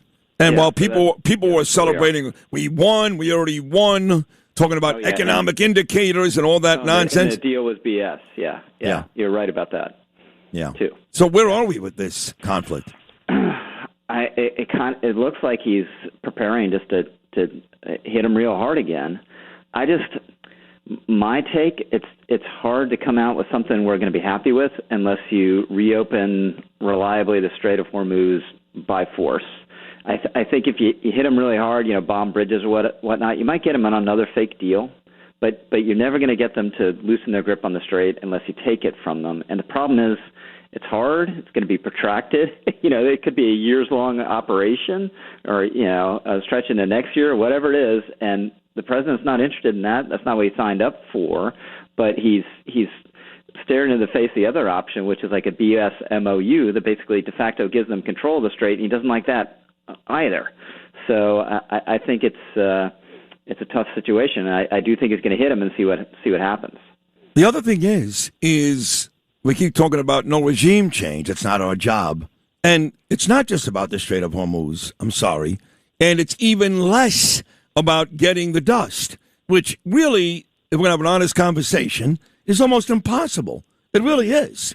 Unless we start putting boots on the ground. And you got to invade the place. Right. You got to invade the place. If you do that, you might as well topple the regime. Bang. That is the only way to victory, which is wipe out the IRGC, or at least really cripple them. And there has to be regime change. You don't win this conflict just by opening the Strait of Hormuz. That's crazy. I've said all along, once you started this and blew up all those guys on that Saturday morning, Operation Epic Fury, there has to be regime change, or nothing changes in 10 years. What's so hard to figure out? Yeah, so we could topple the government in a week if we wanted to, right? We have massive power. But are we really going to, launch a major ground invasion of Iran? We're going to lose probably hundreds of guys. And there may be an insurgency afterwards because the IRGC will just kind of fade away and become a terrorist force like Hamas. And then you're into a war of counterinsurgency. And then you're into what Trump's allies have called forever wars, or Trump himself has called a forever war. So I just don't think there's the appetite for that. I don't think there's a consensus in the country for that. And I don't think we're going to do that. So you're right, that wins the war. But he's not going to do that. So you're left with these kind of less maximal options that are less likely to deliver the result you want. That don't win the war, bottom line. Correct. Yeah. I've been thinking a lot about Rome, in the ancient world because of, it's a Greek story, but because of the Odyssey and other things. And the thing is, the Romans, they'd lose battles. They'd lose terrible battles. They get humiliated, and emperors would get captured and killed. They'd lose a dozen legions, and they'd always win the war because they'd always come back. They're always completely determined. They always had massive forces. We never lose a battle. We haven't lost a battle since World War II, but we lose wars, and we lose wars like in Vietnam and arguably Iraq and Afghanistan because we have the massive forces. So if you have a straight-up shooting battle, we're going to win it. But the other side has more staying power, and we have less. And that's how they win the war. So that's the situation we may be looking at here, or at least that's the asymmetrical advantage the Iranians have, is they're fanatics who aren't going anywhere and can absorb massive punishment. And we have a limit to our pain threshold. And they can deliver punishment, too, because, while Pete Hegseth, I don't think is being completely honest about our munitions, talked about this yesterday with Solomon. He agreed Iran has a lot more weaponry than we're telling our people. Why? Yes. China, Russia, these countries are providing the Iranians with weaponry. How do we know? We find it. It's got the country's name on it or the numbers, whatever it may be. So they're not running out of weaponry anytime soon. Yeah, so they have less than they did, but it's never going to go to zero. And the other thing is governments, people often accuse the governments of lying during warfare and times of war, and they do, but oftentimes they also just fool themselves. So I think we're just putting the rosy numbers on how much we've destroyed because that's what we want to believe. And you're an intelligence analyst and you look at a hit and you kind of squint the right way and you're like, okay, that one's done, but actually it's just the bunker was hit and the missile's still there and you can dig it out. So I think that kind of thing is going on as well.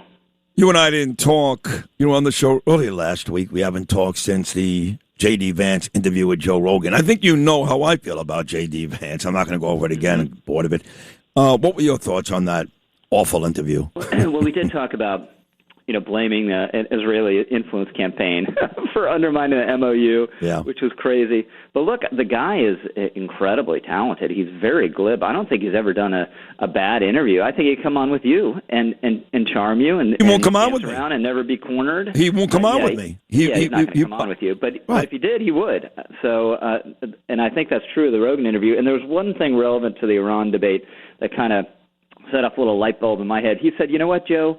If you went to a rock near the Strait of Hormuz and you bought a couple commercial drones and put, firecrackers on them, you could close the Strait of Hormuz for some period of time because all you have to do is create some level of risk for those ships, like one guy. Now we'd hit Joe Rogan if he did that, right? And the threat would be eliminated. But you multiply that thousands of times over, and it just gets to how hard it is to reopen it in such a way that insurance companies are going to insure people at a reasonable level and commercial shippers are going to go through. Because none of these guys signed up for military operations, right? They just signed up to be on a tanker, on a slow-moving tanker for a couple months, or whatever it is.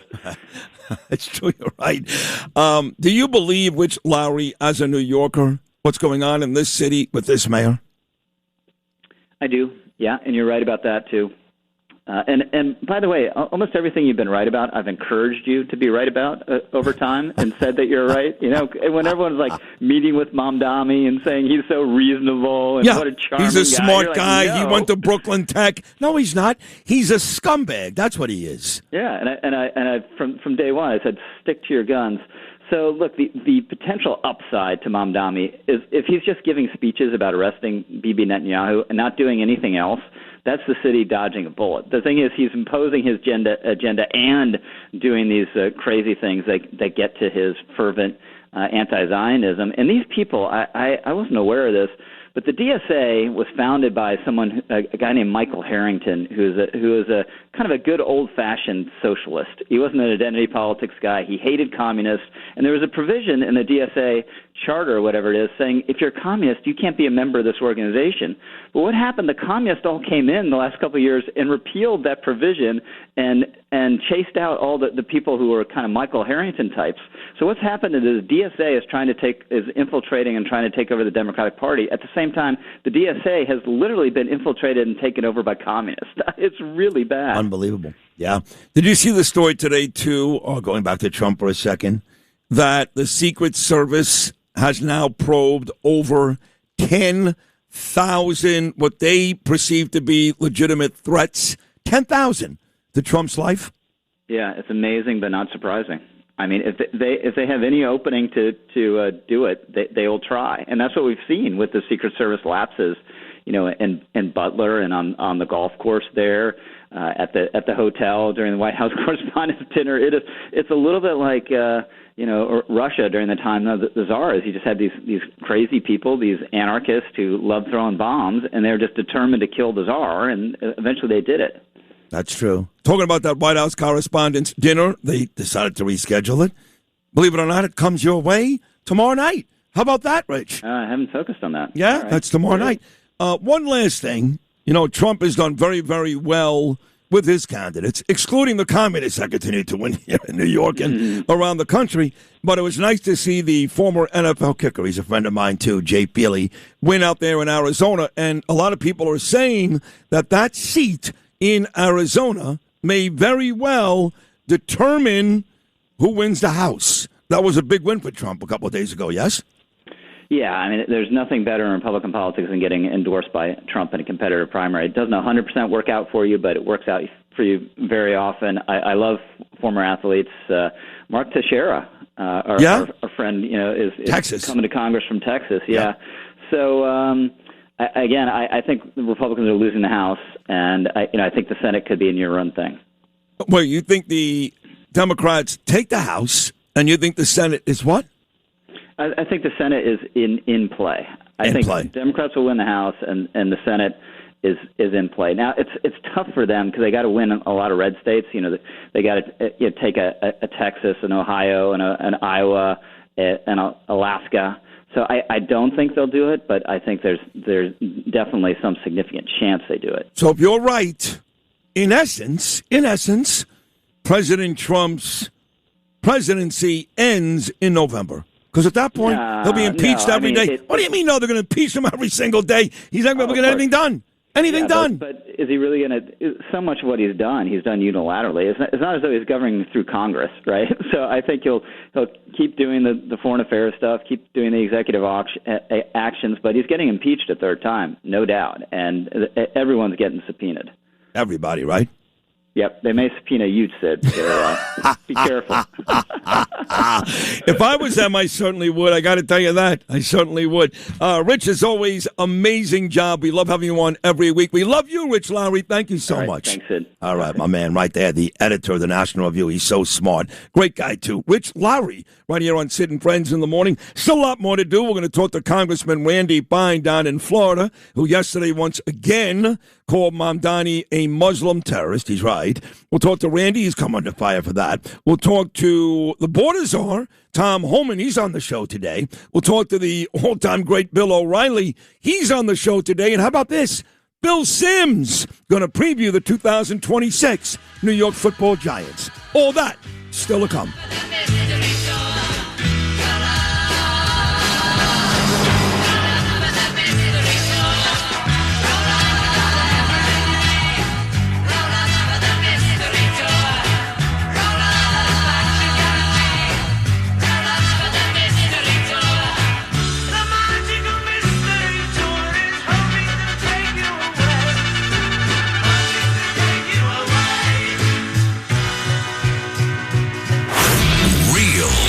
New York, 77 WABC. Here at 77 WABC, we've got the best lineup in talk radio, and we've got 104 years of experience. Kind of bizarre. What are you talking about? This is all they've got. Keeping you informed. Under the microscope. Consistent and persistent. Tell us the truth. We've got the #1 rated news talk radio morning show. Sid and Friends in the morning. That's me. Plus the best music on the weekends with Brucey, Piscopo, and Modugno. Music radio. We've got all that, and you've got WABC. ABC Staten Island law firm of Van Julian Gentili. Chime time 7:33. For 40 years, the Staten Island law firm of Van Julian Gentili has been helping people just like you. Call 718-816-0005 or visit aglawnyc.com. 63 sunny on this Thursday, July 23rd. Good morning. I'm Noam Laden. One of the American soldiers killed in that Iranian attack on a U.S. base in Jordan was a 28-year-old from Ozone Park, Queens, Sergeant Angel Rampersad. Her neighbors, well, they're trying to comfort the family now. It's a tragedy. You know, you hate to see something like this happen to a genuine hero. And these are good people. These are our neighbors. We're all leaving our lights on. Every house is leaving their lights on. Rampersad was killed when an Iranian missile hit their sleeping barracks in Jordan last Friday. 2 men stabbed early this morning in Hell's Kitchen. The violence erupting about 2 a.m. 8th Avenue, 46th Street. A 28-year-old stabbed twice in the back. A 31-year-old suffered a stab wound to the back as well. Both in stable condition. Police looking for the 2 men who carried out that attack. No word on a motive. Inspectors with the National Weather Service now say 5 tornadoes touched down in our area Tuesday, 4 in New Jersey, 1 in Westchester. A Morris County woman says she watched on her doorbell camera as her Amazon packages flew away. The way that they were swept up into the wind and thrown down the street, it looks like the Wizard of Oz. Yeah, the twisters were all EF1s, which means they packed winds of up to 110 miles per hour. Lots of trees were pulled from the ground. Some homes suffered damage too, like ripped off roofs, but no reports of injuries. Mayor Mamdani taking heat from a lot of Jewish groups today who are lambasting him for his daily attacks on Israel and Prime Minister Benjamin Netanyahu. They say he seems to be obsessed. We are talking about someone who has been charged with crimes against humanity, someone who has visited the city on many an occasion and who has been welcomed by previous mayors. And I want to make it very clear that that welcome ends with me. The UJA, one of the largest Jewish organizations in New York, breaking their silence yesterday. Say the mayor putting the Jewish community in New York in danger. We ask that the mayor stop his relentless and singular focus on the only Jewish state of Israel. And we ask that the mayor do his job. And I think the reason why people elected the mayor was to help bring the city together. We know that demonizing rhetoric against Israel leads to violence against Jews. Yeah, the mayor not backing down. He's calling for large-scale protests when Netanyahu arrives here come September. Again, riots. We don't protest in New York City anymore. We riot. And that's what he wants. He wants riots. And they will turn into that. They will turn into physical riots. I'm sure Jessica Tish is very happy this morning. The mayor is actually calling for protests against the Jews, which they love to do in this city anyway. He's literally calling for riots. Where's Marsha Kramer? Where's Morgan McKay? Where's Katie Honan? Where's Chris Sommerfeld? Where's fat, stupid, black racist Errol Lewis? All you people, come out and say it today. Tell us the truth. Mayor Mamdani is actually calling on hateful, Jew-hating New Yorkers to riot because we don't protest in this city. Ever. By the way, I think you're letting all those local lawmakers off the hook as well. Where are they? Give me some names. How about all the city council members? How about, I keep going back to, but there's only the 5 city Republicans. Right, but there's some Democrats who probably are not happy with what he said yesterday. Why aren't they speaking out? Who are they? Che Osei? Well, I don't no. think so. You can go right to the extremists, but there's other ones that are more centrist that I'm sure did not like what he said. Well, where are they? You're right. I don't know. Where the you Republicans? Know who's one? Not the 5 Republicans, Morano and Yeah, but Vernikov. where were they? I didn't hear them say anything yesterday. Well, Vernikov came out pretty tough. I think Vicky did. You're right. I think the one Democrat that I think he's a Democrat. This guy Phil Wong. You know him? Yeah, sure. He don't like from the mayor. Queens. Yes, he don't like the mayor. But you're right. They're not doing great either. No. Where the hell are they? I mean, I haven't heard anything. Julie Menon's mad about the Legionnaire's disease. Well, she's right. But what about this? What about the mayor asking New Yorkers to riot? You're right about that, Noam. Yeah. Very good point. Yeah, there should be like a press conference with all of them saying, hey, the mayor did his thing yesterday. Now we're going to do our thing today, and we're going to tell you disagree with him. Maybe I'll hold a press conference. You know, in all seriousness, and this is true, when the pro-Hamas people took over Columbia University, and our mayor, Eric Adams, wanted no part of that. He was so great to the Jews. I mean, I'm begging you guys to stop, please. He was the biggest farce and joke ever, and the Jews still love him. Of course they love him. Look what they got now, Mamdani. But this guy never went to Columbia University, not once. He went to Rome. And who called the very first press conference outside of Columbia University? Me. And Anthony D'Esposito showed up. He was a congressman at the time. Mike Lawler showed up. Bruce Blakeman showed up. Michael Rappaport showed up. This was 2 days before Mike Johnson and Nicole Maliotakis came. I called the first one. Maybe I'll call this one. Justin, set it up. Oh, okay. That's part of your job now. Get what TV stations can you get? Yes Network? Yes Network would do that, you think? For what? Right before the Yankee game? maybe you want to throw out the first maybe pitch, during right? the 7th inning What are we stretch. talking about? Huh? I want to call a press conference to call out the mayor, you dumb bastard. Oh, okay. Yeah, sure. Jesus Christ. Sure. We'll get you on News Nation or something like that. Oh, great. News Nation. That's good. Preempt Chris Cuomo for my press conference. You're right.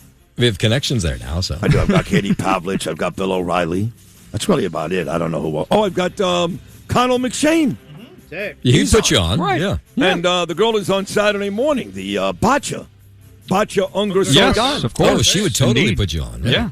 I got nothing.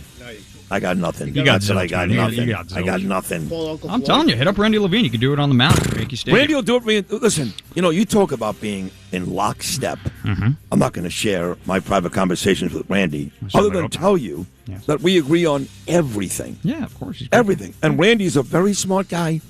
You know who talks to Randy? President Trump. He's a very savvy political guy. Knows baseball, too, but very savvy political guy. We disagree on nothing. Nothing. Yeah, that makes sense. I see it. Yeah. I don't know. What are you talking about here? No, let's do some sports. Oh, thank God. 7:39. The man who no longer has a beard. Phil Sims is coming on today. So. Oh, can't wait for it. You know, Sims used to come on the Imus in the Morning Show quite a bit. And Phil would call into the Imus in the Morning Show. Right, okay. And Bernard would pick up, God rest his soul, Bernie. And Phil would always ask Bernie, well, how's the I-Man today?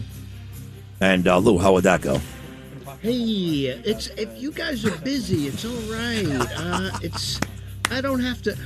Tomorrow works. Next week. I didn't know part of it. If he's not into it, if you're talking big stuff, I can come back. Yeah, he was scared to death. Yeah. And then he always go, and Bernie would go, he's the same every day, Phil. Bill, it's the same every day. Bill, let me put you on hold. It's going to be all right. We're going to do a little.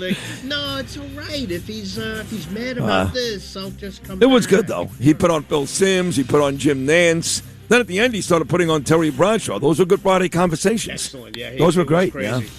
Yeah.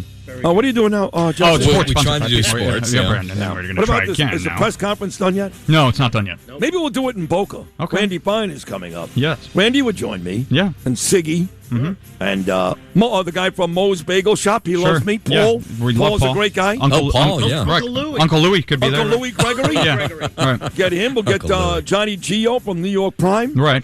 And Peter Kramer from Mateo's. Peter loves me. Right. Tommy 2 times. And who's that now? Peter Pistols. What? Peter Pistols. That's right. Yep. My old bookmaker from Fort Lauderdale. Holy coffee cake. Yeah. Okay, can we get moving here? All right. Sports sponsored by Pete Morgan of Peerless Spoilers. Go to peerlesspoilers.com. When is Randy Fine calling in? He's already on hold. I think he's on hold. Okay, sorry. Yeah, Jesus. Zip it over there. Shut up. God. Out in the Bronx, Max Fried and the Yankees shut out the Pirates 2-0. They split that day-night doubleheader, lose the first game 5-3. He's still 2.5 games back. Randy Levine will come to my press conference. Yes, he will. Sure. Maybe I'll do it at Yankee Stadium now that I think about it. It's not a bad idea. Yeah, it's not a terrible Right from home plate. Yeah. Mm-hmm. Yeah. I'll call Randy right now. Okay, call him up. Yeah. Take your time, please. The Yankees up next morning. They have an off day today. They'll travel to Philly for the weekend, go up against the Phillies. And out in Milwaukee, the Mets lost 4-3 last night's rubber game series finale against the Brewers. Up next for them, off day Why today. do you still give Mets scores? I don't know, like 5 Nobody people cares care. except for Lisa Ganji. That's about it. Nobody else cares. Yeah. I guess The not. Mets. All right, so I'll just ignore the Mets for the rest of the season. Is that fine by Mamdani you? likes the Mets. If it's fine by you, I don't have to do it. I turned my back on the Mets because Mamdani likes the Mets. Right. All right. So screw the Mets. Anything Mamdani likes, I hate. That's Relegated to a minor league baseball team. How about that? They are. Nobody cares about them. No more Mets scores. That's it. Okay. We'll do Yankees and the Liberty. We'll do the Liberty. Yeah, I like scores. the Liberty. Yeah, they won last night. No, that's a terrible league. They're a bunch of racists. Oh, all they do, all the black girls just beat up Caitlin Clark. It's a racist league. The black girls beat up Caitlin Clark. But they won last night. They Who beat did? The Liberty. Yeah. Sabrina Ionescu with the lay-in to seal the deal. That'll be the last time that name is ever mentioned on this program. I can guarantee you that. Breonna Taylor with the big board. How do I know all these names? Sports, sponsored by Pete Morgan of Peerless Spoilers. Go to peerlesspoilers.com to find a tale in your Peerless Spoilers, the world's best built boilers. Justin Ellick, 77 WABC. 743 traffic transit. We're live from the Apple Bank traffic desk. Let's start with the Hudson River crossings. Not terrible at this hour. Lincoln Tunnel, the worst of it, about a half hour from the tolls. You'll save 5-10 minutes if you head over to the George Washington Bridge. 15 minutes from the Holland Tunnel, Bayonne, Goethals, Outer Bridge crossing. They all look great at this hour. On New Jersey Transit, just that one issue. The Princeton Dinky is down What today. is that, the Dinky? The Dinky is a train that takes you from downtown Princeton to Princeton Junction. I hear you mention that every day. I thought you were like kidding.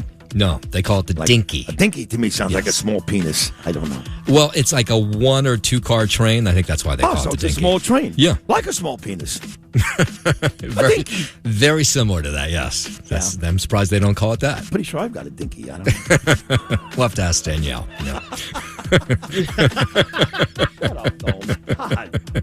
Well, you're the one who talked about the Dinky. Anyway, the Dinky is down, but the good thing is there's buses in between downtown Princeton and Princeton Junction. On the LIRR, there are delays on the Montauk branch. Metro North having a bunch of issues on the New Canaan, Waterbury, and the Port Jervis lines. And down below on the subways, delays on the D and planned stops skipped on the 7 line. Traffic sponsored by Apple Bank, now with its highest annual percentage yield this year to any 6 to 12-month CD. Visit your local Apple Bank to open today. Member FDIC, $25,000 minimum deposit required to open. New money only. Early withdrawal penalty may apply. That's traffic. Bill O'Reilly here, and I'm warming up. Stand by for the O'Reilly Update Morning Edition. But first, most people already know what medications they take. You don't need another waiting room. You just need an easier way to get them. So please check out All Family Pharmacy. More than 400 prescription medications online. Fill out a quick form. Licensed doctors review it, and you get the meds shipped right to your door. Let them know I sent you. Go to allfamilypharmacy.com/Bill. Use code BILL10 for 10% off. On this Thursday, I'm thinking about inequality in the USA. The gap between the folks who live in big cities and those in rural areas is getting wider. That is the key to voting patterns in the future. There's a big difference in point of view in the countryside as opposed to the big cities like New York, LA, Chicago, Miami, San Francisco. That reality is hurting the Democratic Party right now and helping President Trump and the Republicans. Progressives have little perspective. They are not really in touch with what I call the folks. They aren't interested in justice, incarceration, and rational people know this. It's all tied into the Democratic Party. They support the progressive movement. Now, voters may not like Donald Trump or his policies, but I don't think many of them are going to vote for the far-left loons. They might stay home. A recent poll from the Washington Post finds Democrats are slipping in the national vote, 48% down to 45%, and that is a dead heat with the GOP as the midterms loom. Many Americans are finally waking up to the dangers posed by radical people, and that is a good thing. Back in a moment. For 250 years, home ownership has been the cornerstone of the American dream. But that dream is under attack for many across the USA due to the rise in title fraud. But you can protect yourself with 25% off home title locks, $1 million triple lock protection. Please go to HomeTitleLock.com today. Use promo code BILL25 at checkout. Don't let yourself become a victim. That is the Morning O'Reilly Update. More analysis later on. This is Sid and Friends in the morning. But you say he's just a friend. Oh, you're my best friend. 77 WABC. Oi. God bless you, President Trump. Thank you so much. Thank you very much, Sid. You're really an amazing guy, and I appreciate it. And I'll see you soon. Can't wait. Thank you. There he is, ladies and gentlemen, the greatest president in the history of the United States of America. That's 250 years. That's a lot of history.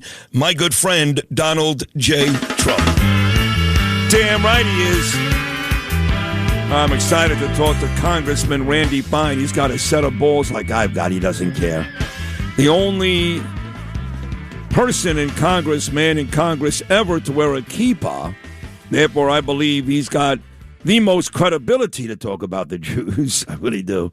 He's a great guy. I got a race coming up in November, but he's going to win again. Here he is, live somewhere down in Florida, Randy Fine. Randy, good morning, buddy. How are you? I'm doing great. How are you? I'm great. It's always great to talk to you. Who was this dickhead from TMZ that was following you around yesterday, and why did you even talk to that guy? He's not a bad guy. I mean, he's got a job to do. And it's, by the way, that's the culture of the Capitol. We have hundreds of journalists who sort of hover around us. And when we're walking to and from votes, as I was yesterday, there's only a couple ways to get from my office to the Capitol. One of them is through that tunnel. And he decided he wanted to interview me. So, it's fine. And that's part of the process. I don't think he appreciated the interview. Getting schooled and embarrassed is not very fun, but you know what? That's part of the process, and I don't mind it. And that's exactly what you did. You embarrassed him. You schooled him because he came with an agenda. Clearly, he's a Mamdani fan. He doesn't like the fact that you call Mamdani a Muslim terrorist, which, as you know, I've been doing since day one, to the point where at one point people in this city called me by the dozens, Randy, and said you should apologize. And I did.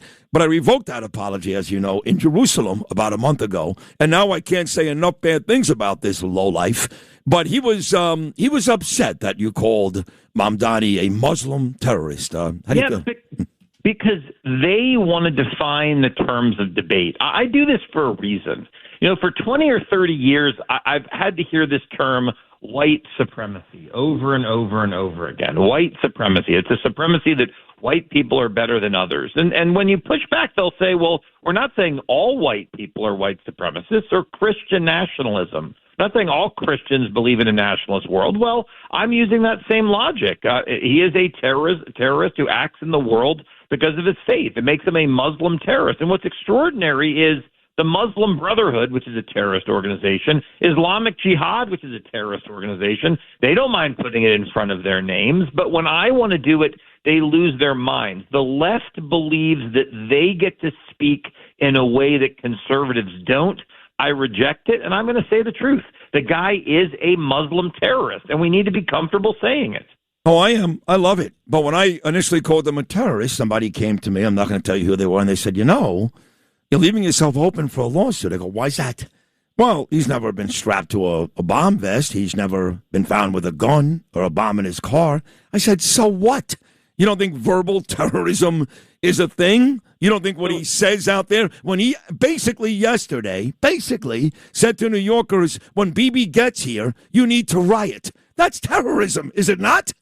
But I think it's more than that. As I said to the guy yesterday, the head of Hamas, who's sitting in a five-star hotel in Qatar or in Turkey, he's not blowing anything up, but he's the head of Hamas. Is he a terrorist? Of course he is. And so when Zoran Mamdani said that it was a war crime for Israel to kill members of Hamas, the numbers that he used in his speech weren't for so-called civilians or children. He included a number that everyone agrees, included soldiers for Hamas. Wow. And he said killing those soldiers was a war crime. Saying killing terrorists is a war crime. He is defending terrorists. That makes you a terrorist. He is a Muslim terrorist, and we need to say it. 100%. And, this other lie that he continues to throw out there is Israelis are committing genocide. That's a lie. And they're killing people in hospitals, in schools. You know what? That's not a lie. But why are they doing that? Why are they doing that? Because Hamas, the terrorists that Mamdani refuses to go out and bash, they set up their operations in Israeli hospitals, in schools, in all these places in Gaza. So when Israel goes in to kill these bastards, and we got to kill every one of them, yes, unfortunately, there are innocent civilians, even kids that may end up dead. But Israelis are looking to kill them. That's where Hamas sets up their operations. Yeah, look, I mean, the whole thing was ridiculous. Look, Zoran Mamdani is on video calling it a genocide days after October 7th, before Israel had even responded. The fact of the matter is, if you set up your terrorist infrastructure in a hospital, it's going to get blown up, and the fault of that is yours. If you set up your terrorist infrastructure in a school or in a home, or you put rockets there, it's a military target, and the people who die, the responsibility is the terrorists. The biggest lie, though, of all, is that Zoran Mamdani shouldn't even be an American. I mean, the guy lied to become a citizen, and he should be denaturalized and deported. He hates America. He's destroying your city. He should be fixing it and not talking about foreign policy in other sides of the world. But he's doing this because he wants to make New York unsafe for Jews. That is what this is all about. He is a terrorist, and he needs to be treated like one. Well, he needs to be treated like one from the man I just played on this show, who I shared a hug with and a handshake on Saturday night in Bedminster, New Jersey. You know how close me and Trump are. You know it, Randy. But I need Trump to come out and stop the nonsense with, he's a nice guy, he's a handsome guy, he's not a bad guy. He's got to stop. We need President Trump, Rubio, whoever. Not just Randy Bine and Sid Rosenberg. We need the most powerful man in the world to stop the nonsense, because Randy, you know Trump as well as anybody. He likes you, too. You know in his heart of hearts, there's no way he likes this guy. It's not possible. No, and look, what I think needs to happen is I think the folks who manage immigration need to open a file. It is clear that he lied about his relationships with communists and Muslim terror when he filled out his naturalization forms a decade ago. This is not someone who was born in the United States. He is a recent arrival. You have to answer those questions honestly to become citizen. He did not, and if you lie, it can be taken away. That is what needs to happen, and he needs to be investigated, his citizenship revoked, and he needs to be deported back to Uganda, or maybe they'll be more comfortable with this insanity. He is not an American, and he should be deported. Well, tell me, I've got Holman coming up at 8:35. I'm not sure he's the guy you're talking about. Who would that person be?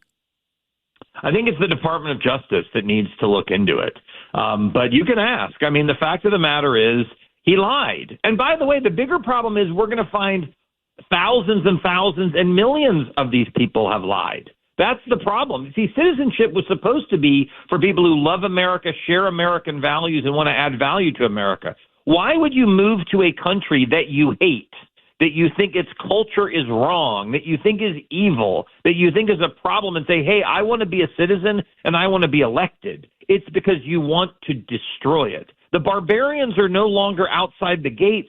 They're inside the gates, and one of them sits as the mayor of New York City. We have to deal with this problem, or we're going to lose our country. Great Congressman out of Florida, Randy Pond. You mentioned the DOJ, so I had a phone call conversation, Randy, with a lady. She's a friend of yours, too, Harmeet Dillon, and she runs the civil side of the DOJ. Obviously, Todd Blanche is about to be confirmed, I would hope, shortly, and he'll replace Pam Bondi on a long-term basis. I would love to see between you and I want to get this to President Trump, I would love to see Harmeet Dillon become Todd Blanche's number 2, the Deputy Attorney General. I think she deserves it. I know that the Vice President has a candidate. I know Boris Epstein has a candidate. I'd love to see Harmeet Dillon do that. And she is out there, I think you know this, Randy, every day knocking down Mamdani on Twitter, opening investigations. So I know they are trying at a certain level of the DOJ. Yeah, no, I know they are. But there's more that we can do in Congress. I think we need to take a very hard look at stopping funding cities and states that agree with this sort of thing. A meaningful percentage of the city of New York's budget comes from the federal government. I mean, why are we going to fund an entity that is run by a Muslim terrorist? And I think these are difficult decisions that have to be made, but you should not be able to behave this way. You should not be able to defy federal immigration law. You should not be saying that you're going to arrest foreign leaders when they come to your city, and then the federal government still strikes you a check. We need to take these people on hard, and I'm prepared to do that. Is anybody else in Congress prepared to do that besides you, Randy? Probably not, and that is a big part of the problem. I mean, Democrats are hell-bent on destroying our nation, and unfortunately, all too many Republicans are content to manage our decline as long as we do it politely. Yeah. But I see what's going to happen to this country. I see what's happened to countries like Great Britain, which I now call the United Islamic Kingdom. I mean, I see what is happening out there, and I do not want it to happen here. And it is happening. Now, you'll get Lawler, you'll get Maliotakis. The New York Congress people are very, obviously, sensitive to this. You'll get them, but you're not going to get the rest of the country, especially people like Thomas Massie. And you're right about Europe, but let me talk about the rest of the country, okay? Because we're not that far removed from people like Brad Lander winning a primary, this Valdez, this Chevalier, New Jersey. They had a couple of people win not that long ago. We know about Dearborn, Michigan. We know about Patterson, talking about New Jersey. We know about Minnesota, not just Somalians. So this is becoming an issue, Randy Bine, around the country. And some people want to just poo-poo it. Oh, no, they're a small percentage. Most Democrats are moderate. They get it. Idiots. They don't get it. They're all eventually going to bend their knee to the DSA communists and Jew haters. Are they not? They will. And here's how it's not fringe.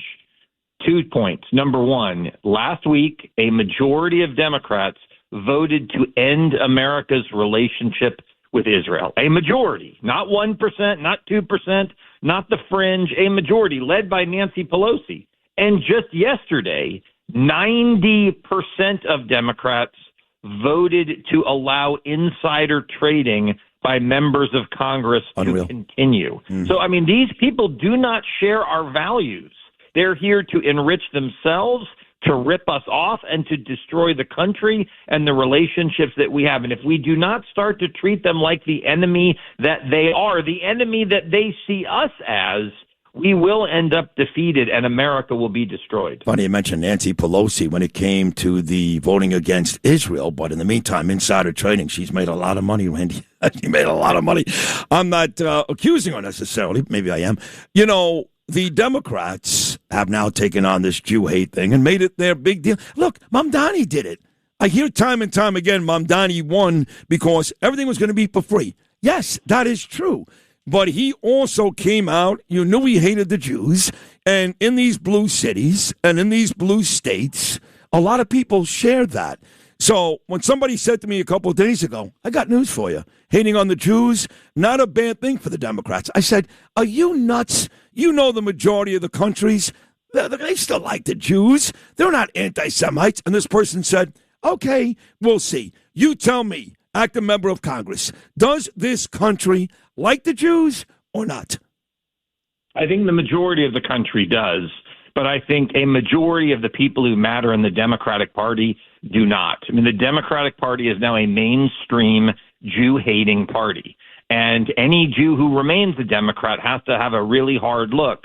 Look, I get it. I mean, it's hard that the party of your parents and grandparents is not the party anymore. But I'll also say this, they have no one but themselves to blame. Because there was a time when there were only a few of these people, and Jewish Democrats chose to ignore them and not take them on. The reason I'm so aggressive against the Thomas Masseys of the world is because I don't want that to happen in my party, and I will prevent it in my own party. But Jewish Democrats had the chance to speak up and keep their party safe for Jews, and they chose not to, and now this is where they are. None of them do. Chuck Schumer, Bernie Sanders, Jamie Raskin, Lander. I mean, Dan Goldman became a hero because he ran against Brad Lander, but he was hardly a hero in our fight either. He just was just okay at the very, very best. That's all he was. I mean, these Democrats, they're destroying our country. I mean, you know, what do you, if you're a Republican and you're running for office and you got a big election coming up in November, do you not make the Jewish thing a big thing for you? Or are you worried that even though you think the majority of Americans still like the Jews, that may backfire? You know, I don't think you have to talk about that because it's the Jew hatred is just the gateway drug. I think you talk about all the other crazy things they want, because you talk about the fact that they want open borders. You talk about the fact that they want no prisons. You talk about the fact that they celebrate Muslim terror, and the rise of mainstream Islam in the United States is one of the most undersold issues that Americans are worried about. They don't want the call to prayer prayed 5 times a day. They don't want their dogs taken away. They don't want people who say that for them to practice their religion, you have to submit to it. We need to be out talking about all of the crazy things that the Democrats want, including insider trading for members of Congress. That they don't share our values and they think they are better than regular Americans. Why don't you have these issues down in Florida? Because we have an overwhelming conservative group and we stamp them out. I mean, we do. Look, I'm sure there's crazy people in Florida, but I'll give you a great example.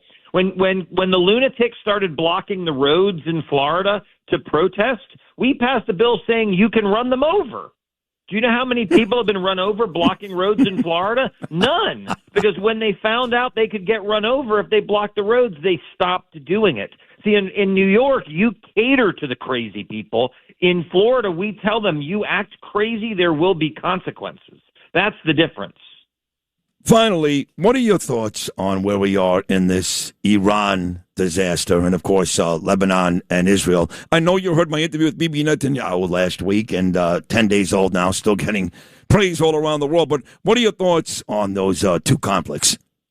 Well, look, I think we've got to – the way you deal with evil is you defeat it. You have to have unconditional surrender. We didn't negotiate with the Nazis.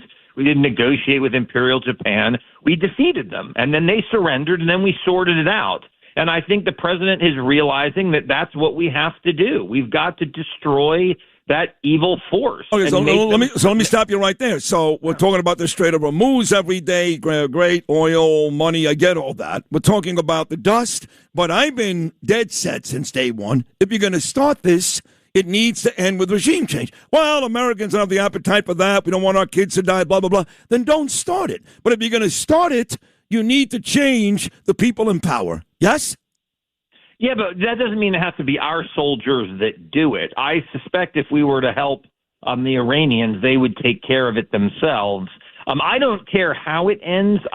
We just need it to end with a victory to us, where they don't have a nuclear weapon, they stop blowing up commerce, they stop attacking Americans. I don't care how it happens, but they need to surrender. And I like that the president yesterday said, every time you shoot at a ship in the Strait of Hormuz, we're going to blow up a bridge or a power plant. Frankly, if it were me, I would say every time you shoot at a ship, we're going to blow up 10, so that people understand that the consequences for bad behavior will be horrible. And I think that's what stops bad behavior. In the same way we got people to stop blocking the roads. They knew they'd get run over. If Iran knows we're going to blow them up every time they shoot at a boat, maybe they'll stop doing it. Maybe. I'm not even sure they will. So to wrap this up in a nice little bow, because you're great, Randy Fine. You really are great. You would like to see Congress, the DOJ, all the powers at hand at the federal level find a way to expose Mamdani as an illegal, because he lied, and get him out of here, yes? Yeah, I think it's actually pretty straightforward. I think he lied in his naturalization papers. I think you investigate it. I think you show that. You strip his citizenship, and you deport him. I mean, it's not about removing him as mayor of New York. It's about removing him as a citizen of the United States.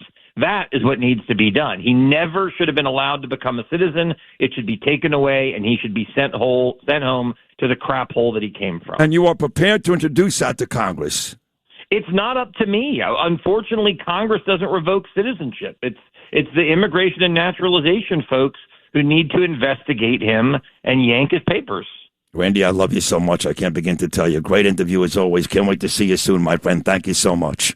Thanks, pal. Appreciate it. You're the best. Come on. Appreciate you. Congressman Randy Fine from the great state of Florida right there. And that is a guy with a set of balls. He's a brilliant guy, too, and a sweet guy, great father. But he's a guy that calls it the way he sees it, and the way he sees it is right. We'll take a break. Tom Homan, Bill O'Reilly, and Phil Sims still to come.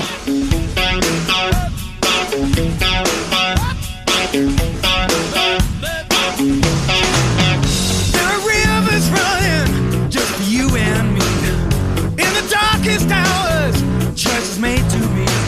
I choose to pull my punches. Don't you test my conscience. You'll see. Cut your teeth and make your peace is what you ask for. Cut your teeth and make your peace is what you ask for. Cut your teeth and make your peace is what you ask for. Cut your teeth and make your peace is what you ask for. You talk, we listen. This is Talk Radio 77 WABC.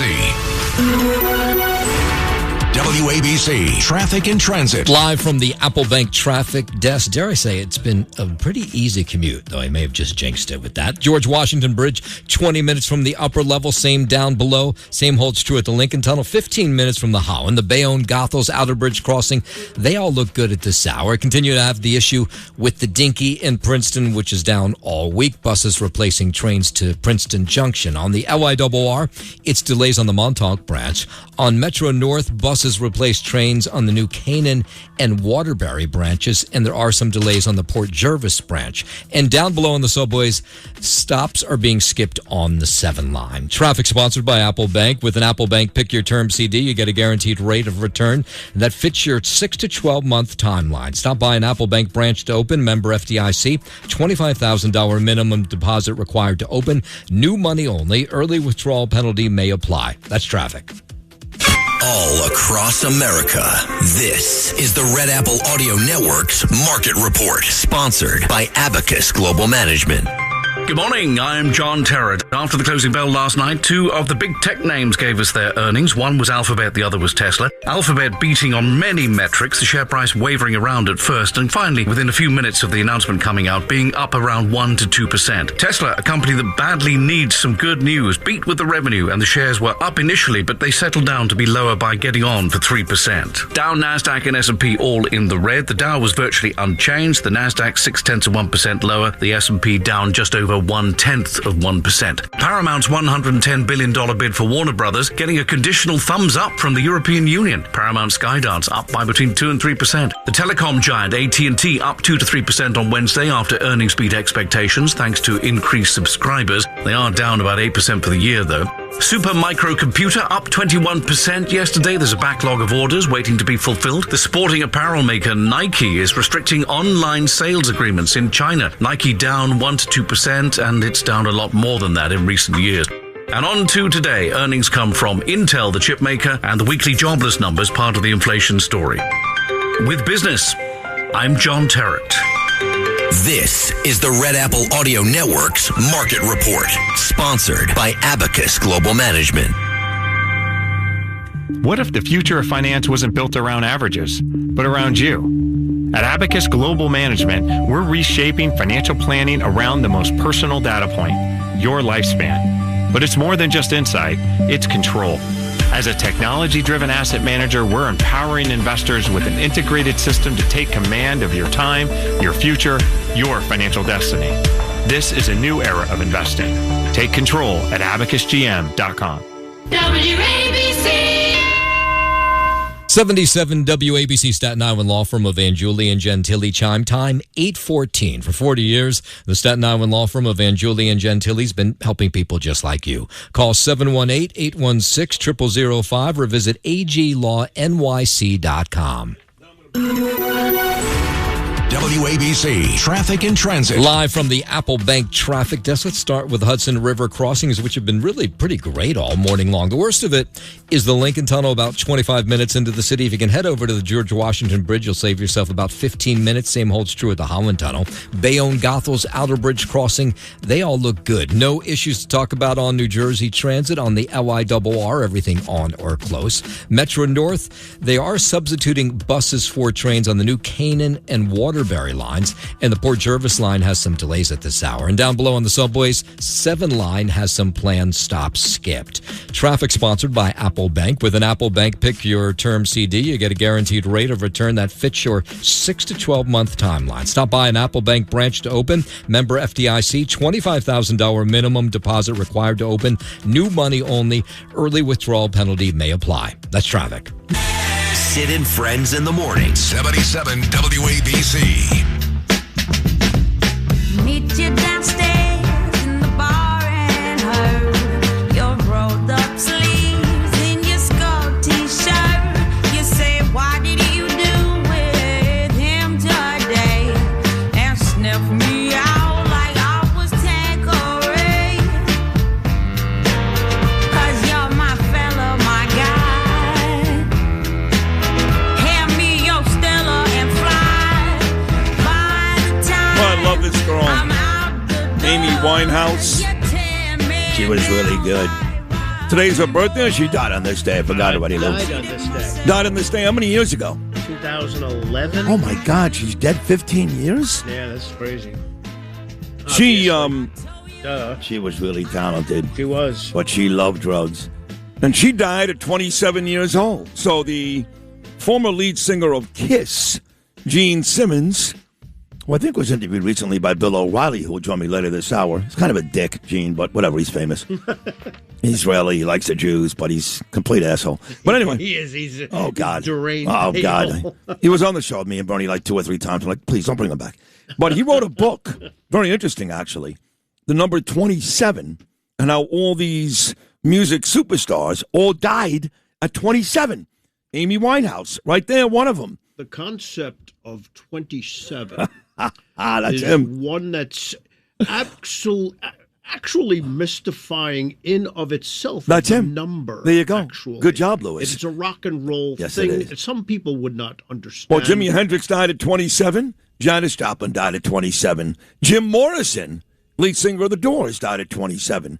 Kurt Cobain, Nirvana, died at 27. I know I'm missing a whole bunch. Yeah, that's a good chunk of them. That's a good chunk. Yeah. And Simmons wrote that back. One more point. They did a Bruce Blakeman commercial moments ago. And again, I talked earlier today how I speak to Bruce about 3 times a day. That's not an exaggeration. Maybe 4. And my son Gabriel, well, actually works with Bruce now. And Gaby came home yesterday with this beautiful certificate that Bruce gave him. There's a nice picture on my social media at rosenberg.sydney on Instagram and my Facebook page, Sid Rosenberg. So it turns out, Lewis, that my buddy Sean's place, yours too, Harbor Lights, they're going to have Bruce Blakeman speak on Tuesday. Wow. I just got a text from one of my neighborhood guys, Joe Harkins, excuse me, that Bruce will be speaking at Harbor Lights from 3 to 5 on Tuesday. Everybody wants Bruce. I'm going to do a fundraiser for Bruce at Mike Sullivan's in Breezy Point.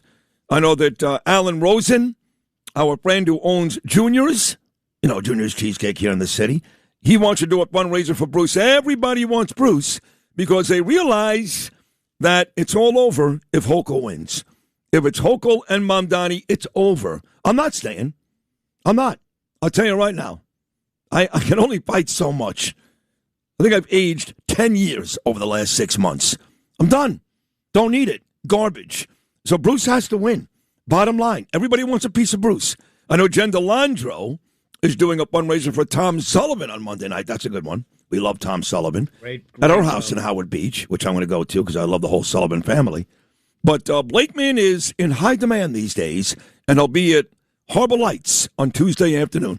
We'll take a break. We got a bunch of great guests still to come. We're going to preview the 2026 New York Football Giants season with a legend, Super Bowl winning quarterback Bill Sims in the 9 o'clock hour. Bill O'Reilly, as I mentioned, coming up later on this morning. And next, after the news, the border czar himself, Tom Homan. And once again, Mamdani came after Homan and Ice just yesterday. Not just BB, not just Sid, Ice too. Homan, O'Reilly, and Sims. Still to come.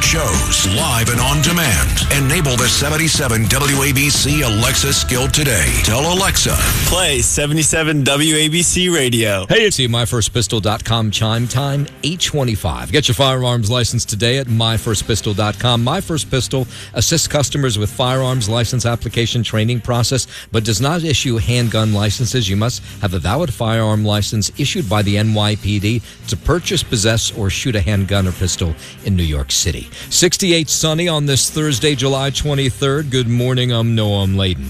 Neighbors in Ozone Park, Queens, doing what they can to comfort the family of Sergeant Angel Rampersad. We found out yesterday the 28-year-old Queens native was among 3 U.S. soldiers killed during an Iranian missile attack on a base in Jordan last Friday. You see someone so courageous and so dedicated to the country that they love, and it's important to look within and find some of that in yourselves. Yeah, the sergeant enlisted in 2019. She had earned a slew of medals, including the Army Achievement Medal and the Army Good Conduct Medal. Bayshore, Long Island homeowners say they do not want a Muslim boarding school in their neighborhood. They say they don't want the traffic and noise it'll bring.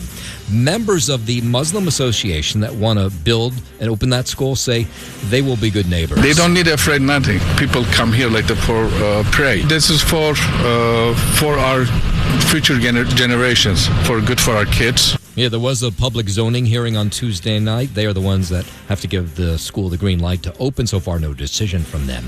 Mayor Mamdani, he can't stop talking about Prime Minister Benjamin Netanyahu, who wants to arrest him, but he can't. So now the mayor wants New Yorkers to take to the streets and protest when Netanyahu arrives here come September. This is a city where if anyone feels a level of frustration or opposition, protest is something that we will always respect. I leave it to New Yorkers themselves to make that decision. Prominent Jewish organizations in New York yesterday telling the mayor to tone it down, worried that he's only going to increase attacks against Jewish institutions with his daily smackdown of Israel. The town of Edison in New Jersey, no small place, is effectively closed for business today after members of the town council refused to vote on a budget. So 360 city workers, including 10 police officers, have been furloughed. Here's one of the council members who refused to vote on the budget. Some of the simple things I was asking for was the bills for Easy Pass, right? Total amount of fuel gallons that you bought for the last 2 years, and then the year from the prior administration. Mayor of Edison's called an emergency meeting for tonight to see if they can sort out a budget, get the town back open again. Sunny, beautiful day on the way, the high 82. 8:27 now. Let's head over to the 77 WABC Sports Desk, and here's Justin Alec. Thank you, Noam. Late in sports, sponsored by Pete Morgan of Peerless Boilers. Go to peerlessboilers.com to find a dealer near you. Peerless Boilers, the world's best built boilers. Start out in the Bronx. Max Fried and the Yankees shut out the Pirates 2-0 last night in the second game of a day-night doubleheader. They're losing the first game 5-3 to Pittsburgh. Fried returned from the IL. Back to his usual self, tossing 5 innings, 1 hit ball, striking out 7 Pirates along the way. Up next for the Yankees, an off day today before traveling to Philadelphia for the weekend in a 3-game series against the Phillies. And as for the New York Football Giants, since we don't care about the Mets anymore, that edict coming from the great Sid Rosenberg, the Giants will officially open training camp on Tuesday next week. Rookies are reporting today. As for the Jets, rookies will report on Saturday, followed by veterans reporting on Tuesday of next week as well. That's your sports, sponsored by Pete Morgan of Peerless Spoilers. Go to peerlessboilers.com to find a dealer near you. Peerless Spoilers. Did they win or lose in the best built boilers. What do you think, Noam? What likely lost? Yeah, you take a wild guess. I would guess they lost 4-3 to the Brewers. Yeah, that sounds about right. I think it might have been 5-3, but no, was it 4-3? 4-3. I have no idea. Who knows? Who cares? God, why are we doing this again? Why are we doing Mets? Jesus, take it away. Let's do some traffic. Transit 828 live from the Apple Bank traffic desk. Worst of it at the the Hudson River crossings is the Lincoln Tunnel. Half hour into the city, if you can make it over to the GWB, you'll save about 15 minutes. Holland Tunnel, 15 minutes. Bayonne, Gothel's Outer Bridge crossing, they all look A-OK. No issues on New Jersey Transit. On the LIRR, everything on or close. On Metro North, there are delays on the new Canaan line, and buses are replacing trains on the Waterbury line. And down below on the subways, there are planned stops skipped on the 7 train. Traffic sponsored by Apple Bank. With an Apple Bank Pick Your Term CD, you get a guaranteed rate of return that fits your 6-month, 12-month timeline. Stop by an Apple Bank branch to open, member FDIC. $25,000 minimum deposit required to open, new money only. Early withdrawal penalty may apply. That's traffic. This is Sid and Friends in the Morning. Entertaining and informative. Oh, you're my best friend. 77 WABC.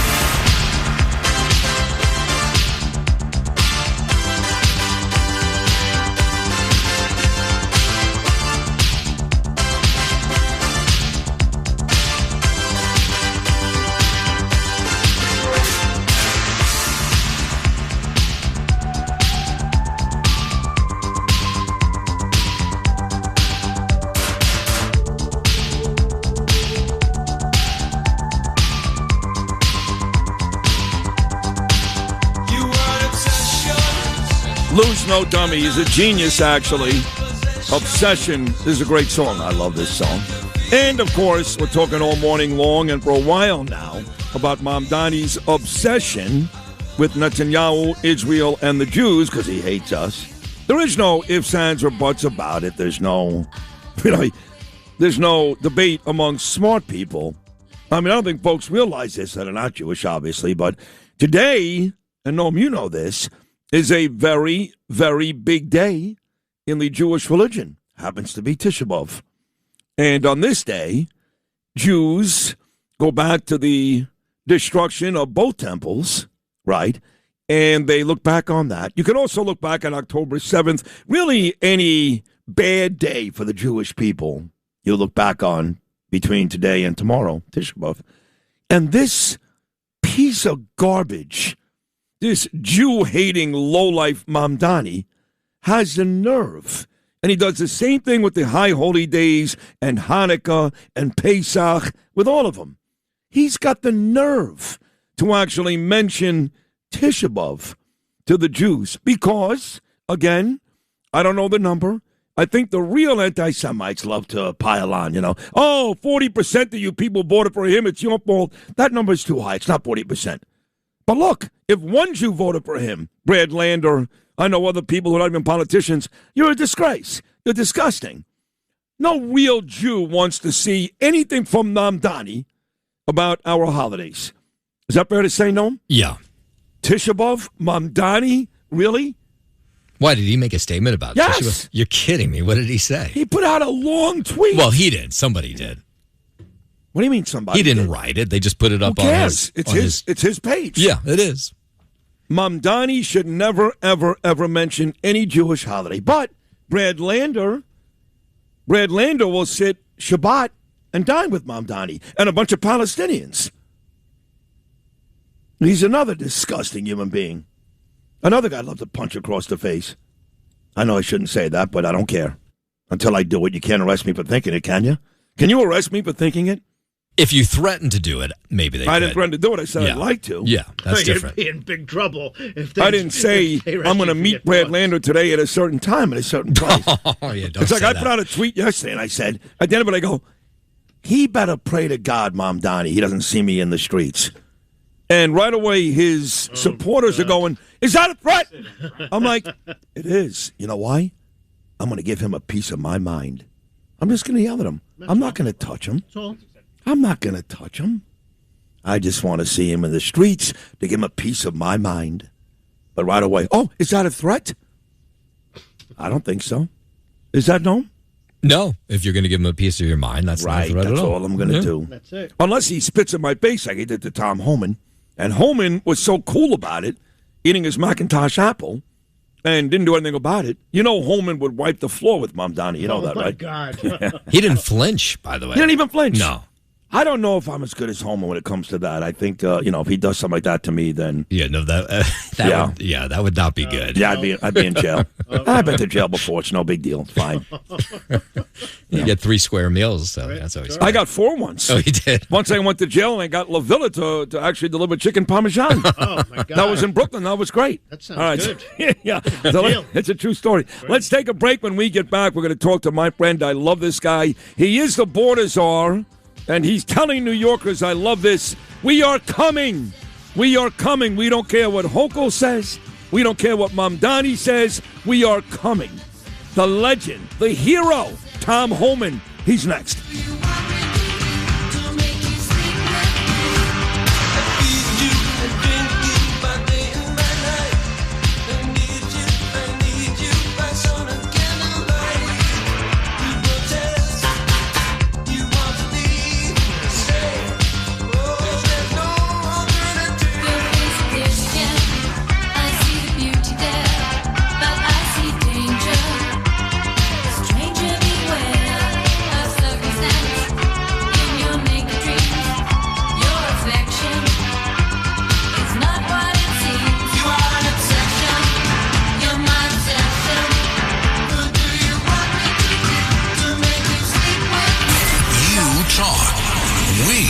Listen. 77 WABC. WABC Traffic and Transit. Live from the Apple Bank traffic desk. It's been a pretty great commute, and I can no longer jinx as it's almost over. So let's start with the George Washington Bridge. 20 minutes from the upper level, same down below. Worst of it this morning's been the Lincoln Tunnel, but even that, just 30 minutes. Holland Tunnel, 15 minutes into the city. Bayonne-Gothos Outer Bridge crossing, they all look great at this moment. No issues, or no big ones, anyone, on New Jersey Transit, on the LIRR. Everything on or close. Metro North, there are delays on the new Canaan line, and buses are replacing trains on the Waterbury line. And down below on the subways, we do have some planned stops skipped on the 7 and the J train. Traffic sponsored by Apple Bank. With an Apple Bank Pick Your Term CD, you get a guaranteed rate of return that fits your 6 to 12 month timeline. Stop by an Apple Bank branch to open, member FDIC. $25,000 minimum deposit required to open, new money only. Early withdrawal penalty may apply. That's traffic. This is Sid and Friends in the morning. 77 WABC. I think I need to continue to be honest with the president, and that honesty is in places of disagreement. I've spoken to him directly about how I think of ICE as a cruel agency that does nothing to serve the interests of public safety. And I've spoken about how I think that ICE should be abolished, and we should have an immigration system that has humanity at the heart of it. And also, the president he is a New Yorker. In that first meeting, as much as we were having a conversation as the mayor and the president, we were also having a conversation as two New Yorkers, even at one point talking about community boards and zoning laws. 26 Federal Plaza. The cruelty of ICE is not an intellectual concern to our city. There are New Yorkers who've had their families split apart by this agency. I get texts on a regular basis from both people that I know and those that I've never spoken to before asking me for help. And it speaks to the fact that this has become almost a daily reality across our city and across our country.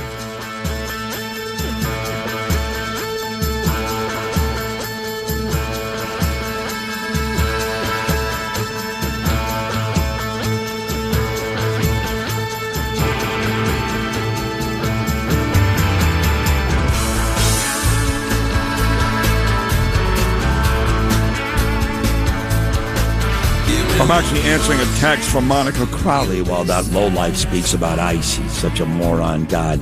Does he know that we arrested ICE about 55,000? Last month, 43,000 in detention centers for some of the most vile and vicious crimes in America today. Does he know that?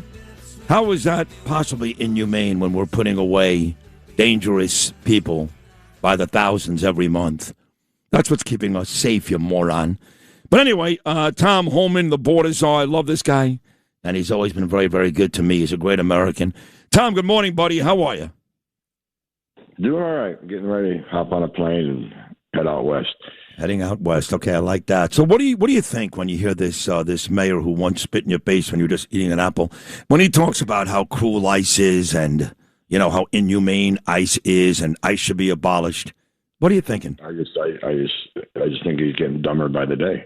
I mean, bottom line is, I pulled the numbers the other day. You know, he talks about ICE separating families. Well, if you're illegally in the United States, you're going to go home. Your family can go with you. That's your choice. However, does he talk about the separations of where parents buried their children or buried their relatives because they're killed by an illegal alien? You know, if New York City wasn't a sanctuary city, Laken Riley would probably be alive today because the guy that killed her was arrested in New York and released to the streets rather than given to New York. So I looked at numbers the other day, since President Trump's been in the Oval Office, just short of 6,500 criminal illegal aliens has taken off the street in New York. So you're welcome, Mamdani. Right. You're welcome, Governor Hochul, for making New York safer. You're right. I mean, she just sent the 287G programs, and there's several hundred criminal illegal aliens handed over to us by cooperating sheriffs. Several hundred. Now, effective now, those several hundred will be released to the street, which ICE has to go find. See what these people are so ignorant. But the fact is, if you let us into Rikers Island, if you let us work with the sheriffs, one agent can arrest one bad guy in the safety and security of a jail, which is safer for the community, safer for the agent, and safer for the alien because anything can happen on street arrest. But instead, they release them, which means now I send a whole team of 6 or 7 fugitive ops guys to go find this person. We send 6 or 7 for officer safety reasons, cover the back door, cover the side door, whatever. So they're forcing a surge in ICE officers there. And for some reason, either they don't get that or they don't care. And they keep messaging that ICE are bad people. I'll tell you what, his discussion with President Trump didn't go anywhere because last night I watched President Trump's speech. And he had all the support in the world for the men and women of Border Patrol and ICE. We're not going to stop doing what we're doing. This is why he was elected to be president of the United States. We're going to get it done, despite what Mamdani and Hochul and other people like them say. You know, you mentioned Laken Riley. I could keep it right here. There was a guy, Tom, I know you know, his name was Richard Williams, 83 years old. He survived cancer in Vietnam. He was thrown to his death on the subway tracks in New York City by an illegal. Do you know, to this day, this is months ago, over the winter. To this day, Mamdani's never said a word about that gentleman. No, he'll defend Mahmoud Khalil and Nurdin, not a word. And then Sheridan Gorman, shot in the back in Chicago. I met her parents at a Mike Lawler event in Rockland County. My mom broke my heart that day. She was from New York as well. Not a word. How many angel moms and dads has Mamdani sat down and talked to? How many angel moms and dads Hochul sat down and talked to? there's another side to this story that they don't even acknowledge. But look, ICE has done, you look at the number of arrests ICE has done so far since President Trump's been in office, how many they deported between them and Border Patrol. If you look at the numbers, 60 to 70% of everybody we arrest is a criminal, right? Public safety threat. We have removed hundreds of thousands of criminals from this country. And that's why one of the big reasons why the crime rate's down. We're making this country safe again. And you know what? Display Mamdani, he can sit back and watch. Hochul can sit back and watch us, ICE, make that state and city safer daily. Just don't get in the way. Don't get in the way. That's right. And, they continue this lie, Tom. I don't know what to do. It makes me so crazy. Again, you're much more stable than I am. That you guys are going into churches, you're going into schools, you're going into homes, you're literally dragging people out of their homes, dragging little kids out of their classroom. Tom Homan, you guys doing that? I'm so tired, and I made the challenge. You give me one example, anywhere in the country, anywhere since President Trump's been in office, that we arrested anybody in the church, anybody in the hospital, anybody in elementary school. It simply has not happened, not even once. The only thing they come close to is we were chasing a criminal alien. He ran into a building that had daycare, and we arrested him there.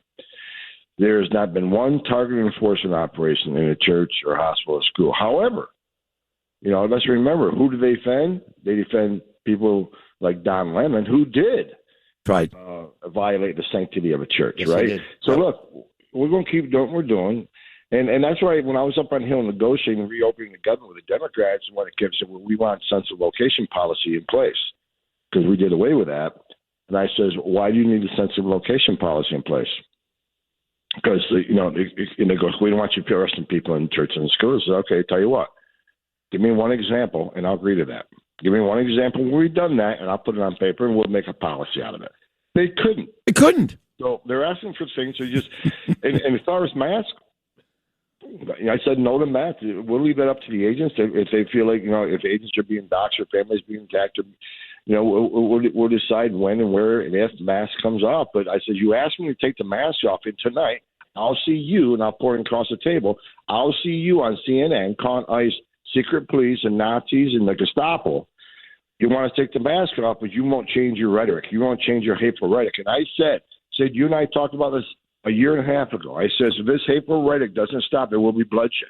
And there has been. Now people are saying, I made a comment the other day of the last couple of incidents. I said, if people comply with law enforcement officers, it wouldn't have got to that extreme. And man, I take hate for it. But the bottom line is, if you just comply with law enforcement, tragedies are less likely to happen, whether it's their fault, the officer's fault. These shootings will be investigated. We'll find out, what happened in these last few incidents. But it does come down to the responsibility to comply with law enforcement. You can't just run from a law enforcement officer. That raises the chances of tragedy. You just can't put hands on a law enforcement officer. You can't use a 2-ton vehicle as a weapon against law enforcement officers. And I think some of these people who have done that feel emboldened by the hateful rhetoric that ICE is not a real law enforcement agency. ICE are Nazis and they're racist or fascists. Every protest I've seen, they got signs that says resist. So to that small percentage on the left that are already nuts, that type of stuff emboldens them to take action and to not comply. That's it. And, I got to say this. You talked about the angel moms. We haven't seen Mamdani sit down with any angel moms. And people have been killed in New York by illegals, his state, his city. Same thing with Hochul. They don't talk about the innocent victims of that. And they don't talk about the innocent ICE agents who have been murdered in our country. Now, look, I don't know the specifics, Tom, I'll be honest, about the Texas and Maine cases last month, but I'm going to say this, at the risk of sounding insensitive. They didn't deserve to die, but anybody who calls Alex Preddy and Renee Good innocent are not paying attention. Because if they were in their homes, you wouldn't have dragged them out, and they wouldn't be dead.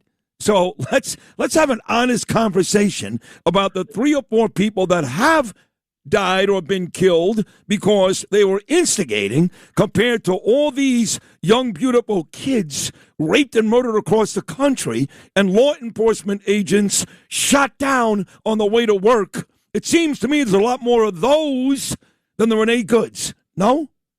Yes, there are thousands upon thousands of innocent children that were separated from their parents because their parents buried them because they were killed by someone that wasn't supposed to be here. And honesty is the key word. I mean, I've said it all the time, this rhetoric, it's not just misinformation, it's stone cold lies. When we're saying we arrest people in churches and do we separate families? Well, look, when we arrest an illegal alien, if he's in the country illegally and while he was here for 10 years, he decided to have a U.S. citizen child, that's on him. That's not on me. That's not on President Trump. That's not on ICE. If you're in this country illegally and you decide to have a U.S. citizen child, that's on you, and you have to deal with the consequences. And where were these people? Where were these people, Tom? Where were these? Parenting 101. Right. You make the decision. You can leave the child with your spouse. You can take the child with you. Right. But you put yourself in that position, and we have to do it because of the message we send around the world. Is you enter the country illegally, it's a crime. Don't worry about it. You can get order removed by a judge. Don't worry about it. Just hide out long enough and have a U.S. citizen child, and you're free to go. You get amnesty. You're no longer, the law means nothing to you. You can stay here forever. If that's the message we send to the whole world, you're never going to fix this problem. So people forget they made that decision. They put their families in that position, not us. So we're going to continue enforcing law. And, I don't want to see any family separated, and I don't want to see anybody die. I don't want to see an agent die. I don't want to see an alien die. And if their hateful rhetoric would decrease, if people would actually sit down at the table, if Congress would actually fix the law, where President Trump had to come in and write 100 executive orders to secure the border to actually enforce immigration law, if Congress would get off their ass and do something, then that's going to prevent the next president coming in from another party who wants to award amnesty to millions of people and blow this whole thing up and have 15,000 aliens crossing the border every day like what's on Joe Biden. So, what scares me is when President Trump's gone, hopefully we'll have, somebody in Oval Office going to continue exactly what we're doing. But Congress needs to solidify this. They need to codify this because I'm scared to death if someone from the far left gets in that Oval Office, it's game over. And we cannot. We are already America already sees the damage Joe Biden has done. We're arresting and removing people at record numbers, but it's going to take decades to fix the damage that man has done. And so that's what scares me the most. We're working our ass off, for 4 years under the greatest president in my lifetime, Donald Trump. And I'm afraid at the end of the 4 years, they're going to turn the spigot off and we're in trouble again. I agree with you. That's what concerns me every day, that Congress don't get off their butt and codify the success we had in creating the most secure border in American history and enforcing immigration law, which sends a message to the whole world. Don't spend your life savings to make that dangerous journey to come here because you're here illegally. You need to go home. And let me finish this because I never talk about this. For those people like Mamdani, who says this person has been here for 10 years, why don't you just let him stay? Because he cheated. He cheated the system. He broke the law, entered the country illegally, which is a crime. So why don't you be more concerned with the millions of people that are standing in line, taking their tests, doing their background investigations, getting through vetting to be part of the greatest nation on earth? Why don't you stand by them? Because they're sitting in the back of the bus now. Because the immigration courts are so backlogged because of what Joe Biden did. These people are going to wait for a decade to get here. And you want to talk about the 90% of illegal aliens came under Joe Biden that says, well, we're asylum cases. 90% of those cases will end up in the order removal. They've clogged the system up for a decade. Meanwhile, there are thousands of people in this world that really are escaping fear and persecution from their homeland that really do need our help. And guess what? They're sitting in the back of the bus. Yeah. So let's think about those people who want to do things the right way, who's been screwed by the system. So, let's not forget those folks. No, that's a great point. Two more, we'll let you run. The Borders Arm, the American hero. I love this guy so much, Tom Homan. Congressman Randy Bond was on about a half hour ago, Tom, out of Florida. He's great. And he said that we should find a way to deport the aforementioned Mamdani because he lied, an actual citizen, and that if the DOJ and I guess immigration officials did their homework, they would find out that Mamdani lied and that he could actually be deported. What do you think about that? I can't comment. Oh, I love that. That's perfect. I can't comment. I love that, Tom. One more, okay? And that is the body cameras. You know, I know that obviously with the Texas and Maine incidents and dating back to Minnesota, and you've been great. You've been like, hey, I'm all for it. I want you people to see exactly what my officers or the ICE officers go through in their efforts to keep you safe. So as far as I know, Tom, we're moving forward with this. You've got them already. I think you're even practicing. You're all for this, right? Yeah, I've been for this a long time because, you know, for a couple of reasons, like you just said. You know, you can have cell phone cameras. You can have, you know, city cameras off telephone poles. You can have someone just filming on their cell phone. You know, you get a lot of, you know, videos out there. Everybody has a cell phone now, and that's great. But I want the American people to see what that officer saw when he took action, regardless of what that action is. I want to put myself in his shoes and see what he saw when he took some action. I think number one, I think cameras will find an officer acted appropriately, you know, 90% of the time. And also if they didn't, we need that evidence and we'll hold them accountable. If they did something they shouldn't have done, right? But I've been supportive of cameras for a long time. And people are saying, well, how come everybody don't have a camera? Well, that's a simple answer, because the Democrats shut the government down.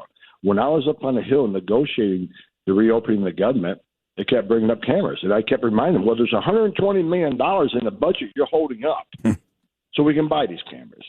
Now, since we had the reconciliation bill passed by the great Lindsey Graham and others, we got the money. Now the cameras have been purchased. A lot of them have already been deployed. But right now, it should be done this week. There's train-to-trainer going on where each field office sends somebody to be trained on the use of cameras, and they go back and train the officers and get them out. So the cameras are out; they're going out quickly, so everybody will have a camera, and I like it. I like cameras. I just think it's going to help exonerate agents before things get out of control. I think they need to, you know, I know in the middle of criminal investigation, you can't release a lot of evidence to the public, but I'll be pushing for investigators to push cell phone video as soon as you can, because that may stop a deadly protest. That may stop attacks on ICE officers at some point. And if an officer acted inappropriately and did something illegal, then the government can handle that and show the American people we are transparent. We're going to do the right thing. That's the best thing for everybody. So I can't wait till they get deployed 100%. And I hope the investigative side of the House, if there's an incident, has that video and release it as soon as they can, so American people know exactly what ICE is doing, and that's going to shut down a lot of these lies that are being passed out, you know, by the progressive left and a lot of media outlets that don't care about journalistic integrity too. They know that they convict these officers before any investigations has been done. Garbage. Well, I would just say this. Keep up the deportation maxing. And, you know, Tom, I've said this to you for years. We've been talking now for years, you and I. And I say this not to patronize you, but I really believe you're a hero. I know you don't want to hear that, and you credit everybody else, Trump and Mark Wayne Mullen and all the brave men and ladies. But, man, you are something else. You're a great American. I love when you're on this program, and thank you so much. I speak for all of America. Thank you so much. All right, you got it. Next time we're in New York City, let's go get a big old steak. I'd love to do that. It's on me. We're going to Peter Luger in Brooklyn. Okay, it's on me. How does that sound? It has to be on you. I'm a government employee. I get a government paycheck. It's got to be on you. All right, it's a great day. Sir. All right, you too, Tom. Thank you so much. God, I love that guy. And that would be the coolest thing ever, to go to Peter Luger with Tom home and have a steak. That would be fun. Did he laugh? Yeah, a couple times. He laughed. That was the first time I've ever heard him laugh. Yeah.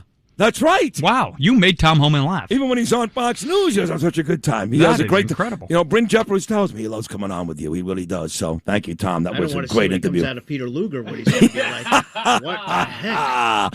Thank you, Tom Homan. We'll take a break. Still to come, Bill O'Reilly, and we'll preview the 2026 football Giants with Super Bowl winning quarterback Bill Sims. Both of those guys still to come.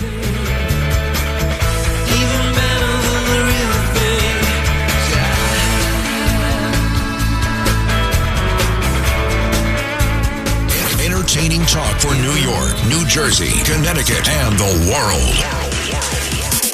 An American original. Talk Radio 77 WABC and WABCRadio.com. WABC. 77 WABC, myfirstpistol.com chime time, 9 o'clock. Get your firearms license today at myfirstpistol.com. My First Pistol assists customers with firearms license application and training process, but does not issue handgun licenses. You must have a valid firearm license issued by the NYPD to purchase, possess, or shoot a handgun or pistol in New York City. It's the top news of the day. The stories powering this morning's headlines are sponsored by Electronics Expo. Electronics Expo, they're the best. Go to electronicsexpo.com. Now the headlines. Mamdani all of a sudden is deciding for all of us who's welcome in New York City and who's not. President Trump spends the day with the families of the servicemen killed in Iran. And the rookies are in camp today for the 2026 New York Football Giants. You're dreaming of the ultimate home theater, Electronics Expo in Wayne and Paramus, New Jersey. Over 22 years in the business, 197,000 Amazon reviews. Visit their Wayne or Paramus stores in New Jersey or shop now at electronicsexpo.com. New York proud, New York loud, with New York attitude. All here on Talk Radio 77 WABC. WABC, Traffic and Transit. We are live from the Apple Bank traffic desk. It's been a relatively easy commute this morning. Lincoln Tunnel's the worst of it right now into the city, 30 minutes. If you go over to the George Washington Bridge, you'll save yourself 15 minutes. Same holds true at the Holland. Bayonne, Gothel's Outer Bridge crossing, they're in great shape right now. No problems on New Jersey Transit. On the LIRR, the City Terminal Zone and the Hempstead branch are both skipping some stops. On Metro North, it's delays on the new Canaan line and buses for subways on the Waterbury line. And down below on the subways, we do have a bunch of delays all of a sudden. The 6 train is skipping stops. There's delays on the 7, the B, and the D, and the N has been rerouted at this hour. Traffic sponsored by Apple Bank, now with its highest annual percentage yield this year on any 6 to 12-month CD. Visit your local Apple Bank branch to open one today. Member FDIC, $25,000 minimum deposit required to open. New money only. Early withdrawal penalty may apply. That's traffic. Chime time 9:07, 69 sunny on this Thursday, July 23rd. Good morning. I'm Noam Layden. A 47-year-old man stabbed multiple times with a meat cleaver this morning during a suspected road rage incident in Queens. The man was attacked at 126th Street in College Point. This was about 5:35 this morning. The victim stabbed in the head, the arm, and the chest with that cleaver. No word if there's been any arrests. One of the American soldiers killed in that Iranian attack on a U.S. base in Jordan last week was a 28-year-old from Ozone Park, Queens. Sergeant Angel Rompersad. Her neighbors are trying to comfort the family. It's a tragedy. You know, you hate to see something like this happen to a genuine hero. And these are good people. These are our neighbors. We're all leaving our lights on. Every house is leaving their lights on.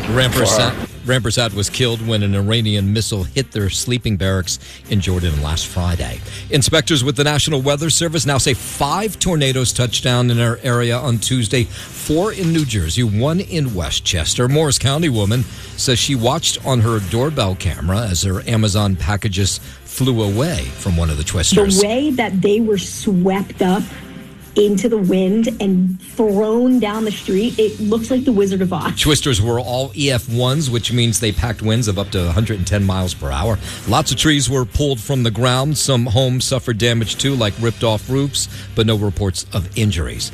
Mayor Mamdani taking heat from a lot of Jewish groups who are lambasting him for the daily attacks on Israel and Prime Minister Benjamin Netanyahu.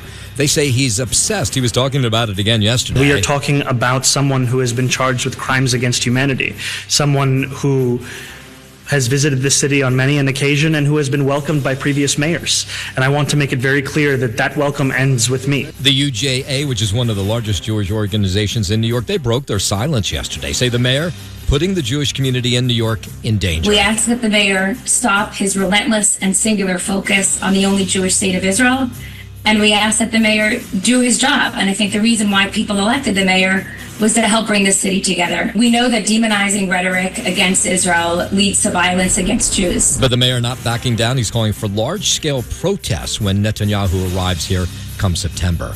Sunny, beautiful day on the way. Low humidity, high 82. 9:10 now. Let's head over to the 77 WABC Sports Desk, and here's Justin Ella. Thank you, Noam. Late in Sports, sponsored by Pete Morgan and Peerless Spoilers. Go to peerlesspoilers.com. Find a deal near you. Peerless Spoilers, the world's best built spoilers out in the Bronx. Max Fried came back from the IL, gave the Yankees 5 very strong innings in a 2-0 win over the Pirates. They split that day-night doubleheader. Up next for him, an off day today before going to Philly for the weekend. And as for the New York Football Giants, they officially opening training camp on Tuesday of next week. Rookies reporting today. As for the Jets, rookies will report on Saturday, followed by veterans also on Tuesday. You mentioned the Giants. You got to mention that Bill Sims is coming up. I was just about to do that. Oh, you were? Yeah. The great number 11, Phil Sims, coming on up. All right. That's your sports, sponsored by Pete Morgan and Peerless Spoilers. Go to peerlesspoilers.com. Find a dealer near you. Peerless Spoilers, the world's best built spoilers. Justin Alex, 77 WABC. 9:11 traffic transit. Let's start down below on the subways. This is live from the Apple Bank Travel Desk, by the way. Subways, you got the 6 line. They're skipping trains. Delays on the 7, the B, the D, and the N is rerouted at this hour. On the LIRR, it is planned stop skipped on the City Terminal Hempstead branches. On Metro North, it is delays on the New Canaan line, and buses are substituting for trains on the Waterbury line. And let's take a look at the bridges and the tunnels over the Hudson. The worst of it is the Lincoln Tunnel. It's not so bad. Just 22 minutes into the city. If you want to save 5-10 minutes, head over to the GWB or the Holland Tunnel. Bayonne, Gothel's Outer Bridge crossing, they look all A-OK. Traffic sponsored by Apple Bank. With an Apple Bank Pick Your Term CD, you get a guaranteed rate of return that fits your 6 to 12 month timeline. Stop by the Apple Bank branch to open. Member FDIC, $25,000 minimum deposit required to open. New money only. Early withdrawal penalty may apply. That's traffic. Sid and Friends in the morning. 77 WABC. What a show today already. Rich Lowry, Congressman Randy Fine down in Florida. Tom Homan, the Borders are. We'll talk to Giant Super Bowl hero Bill Sims. But you know who's coming up right now? The best ever. Best ever. Was the best, still is the best. Will always be the best. Whether it's Thursdays with me. Of course, he's got his own great website. Amazing. BillO'Reilly.com. Great interviews. Great television. Great articles, too. He does the morning message. You hear it on this show about 7:30 every morning. It's amazing. He's on News Nation every week. He actually makes Chris Cuomo, not often, but occasionally, sound smart. That's not easy. Trust me. He's a great writer. A lot of books in those killing series and Confronting Evil, his book on the president's brand new book coming out once again this September. And his new podcast, we'll do it live, is making a lot of headway. It's a lot of noise out there. People love it. I love it. I got to tell you, I've seen some great guests on that show. Great guests. So here he is, the best of all time, my dear friend Bill O'Reilly. Bill, good morning, buddy. How are you? You know, I've been listening to the program, and I have an answer for one of your questions you asked. Okay. Can you be arrested for what you are thinking you would like to do? You know, there was a movie once about that with Tom Cruise called Majority Report, and they actually started arresting people for their thoughts. And I would say, if that law does pass, you will be doing life. All right? Oh, God. Yes. Probably still broadcast from wherever they have you, but yeah, you're gone. You're gone. Oh, listen, I admit it because I'm here to say it. I felt badly saying it, but I think terrible things. But I would like to do to Mamdani. I would never get out of jail. Never. I'm being honest. But I'd like to do to him. I'd never get out of jail. This guy I've been around almost 60 years. I've never seen a worse person. Really. And I've seen some real dregs, some real dreck here in New York and across the country. But this guy, for me at least, Bill O'Reilly, he's a brand new level of disgust. Yeah, and people should understand the history of persecution of the Jewish people, not just Jewish Americans, but Jewish people all over the world. And when you're trying to duplicate that persecution, which the mayor is, do you think you'd ever get any sympathy if these terrorists went into Israel and, killed more people? No. He might say, I don't like it, but, we know what's going on, we being people who pay attention. But it's a bigger issue, and I was also interested in Homan because there's the Democratic Party is still searching around for a signature issue to beat the Republicans in the midterms. Now, they have affordability, but they don't have any solution, neither do the Republicans, for high prices.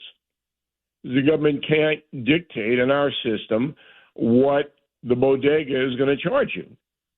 So there's no solution. All it is affordability. Okay, you're looking at it, and how are you going to deal with that problem? And then you get silence.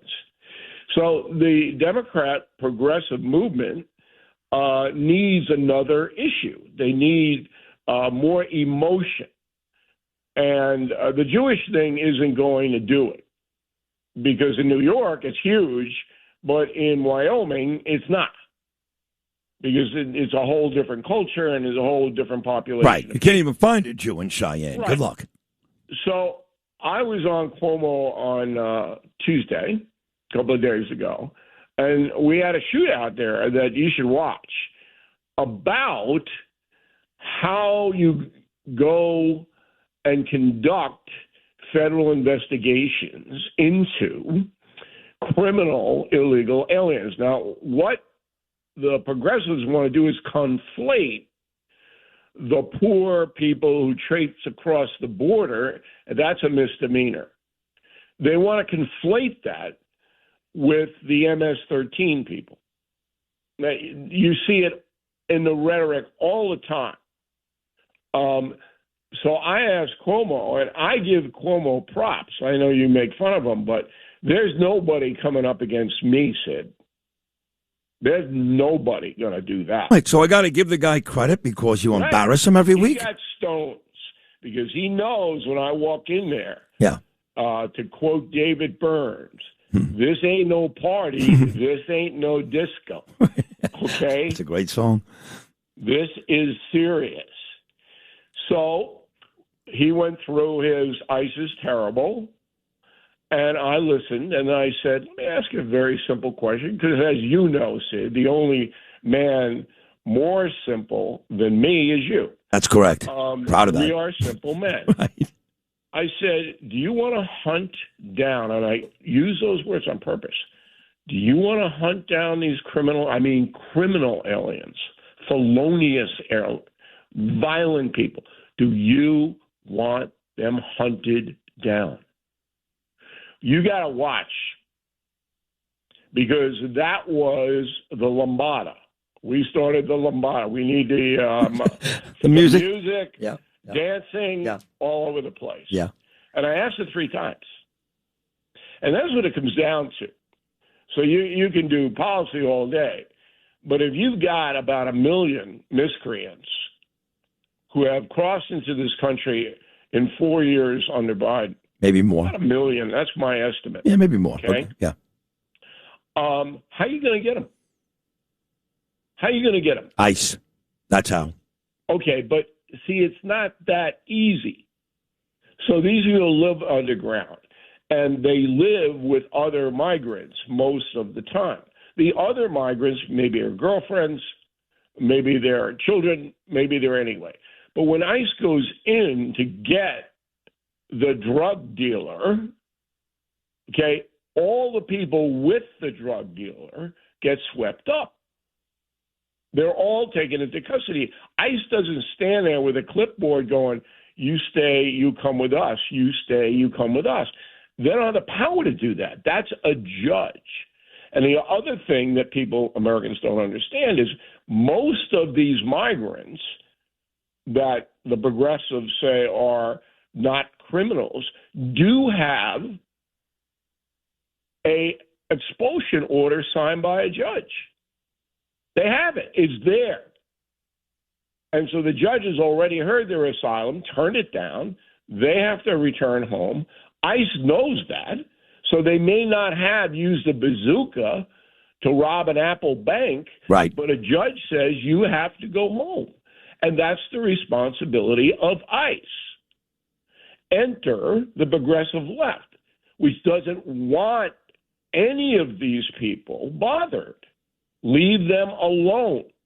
Let them stay here.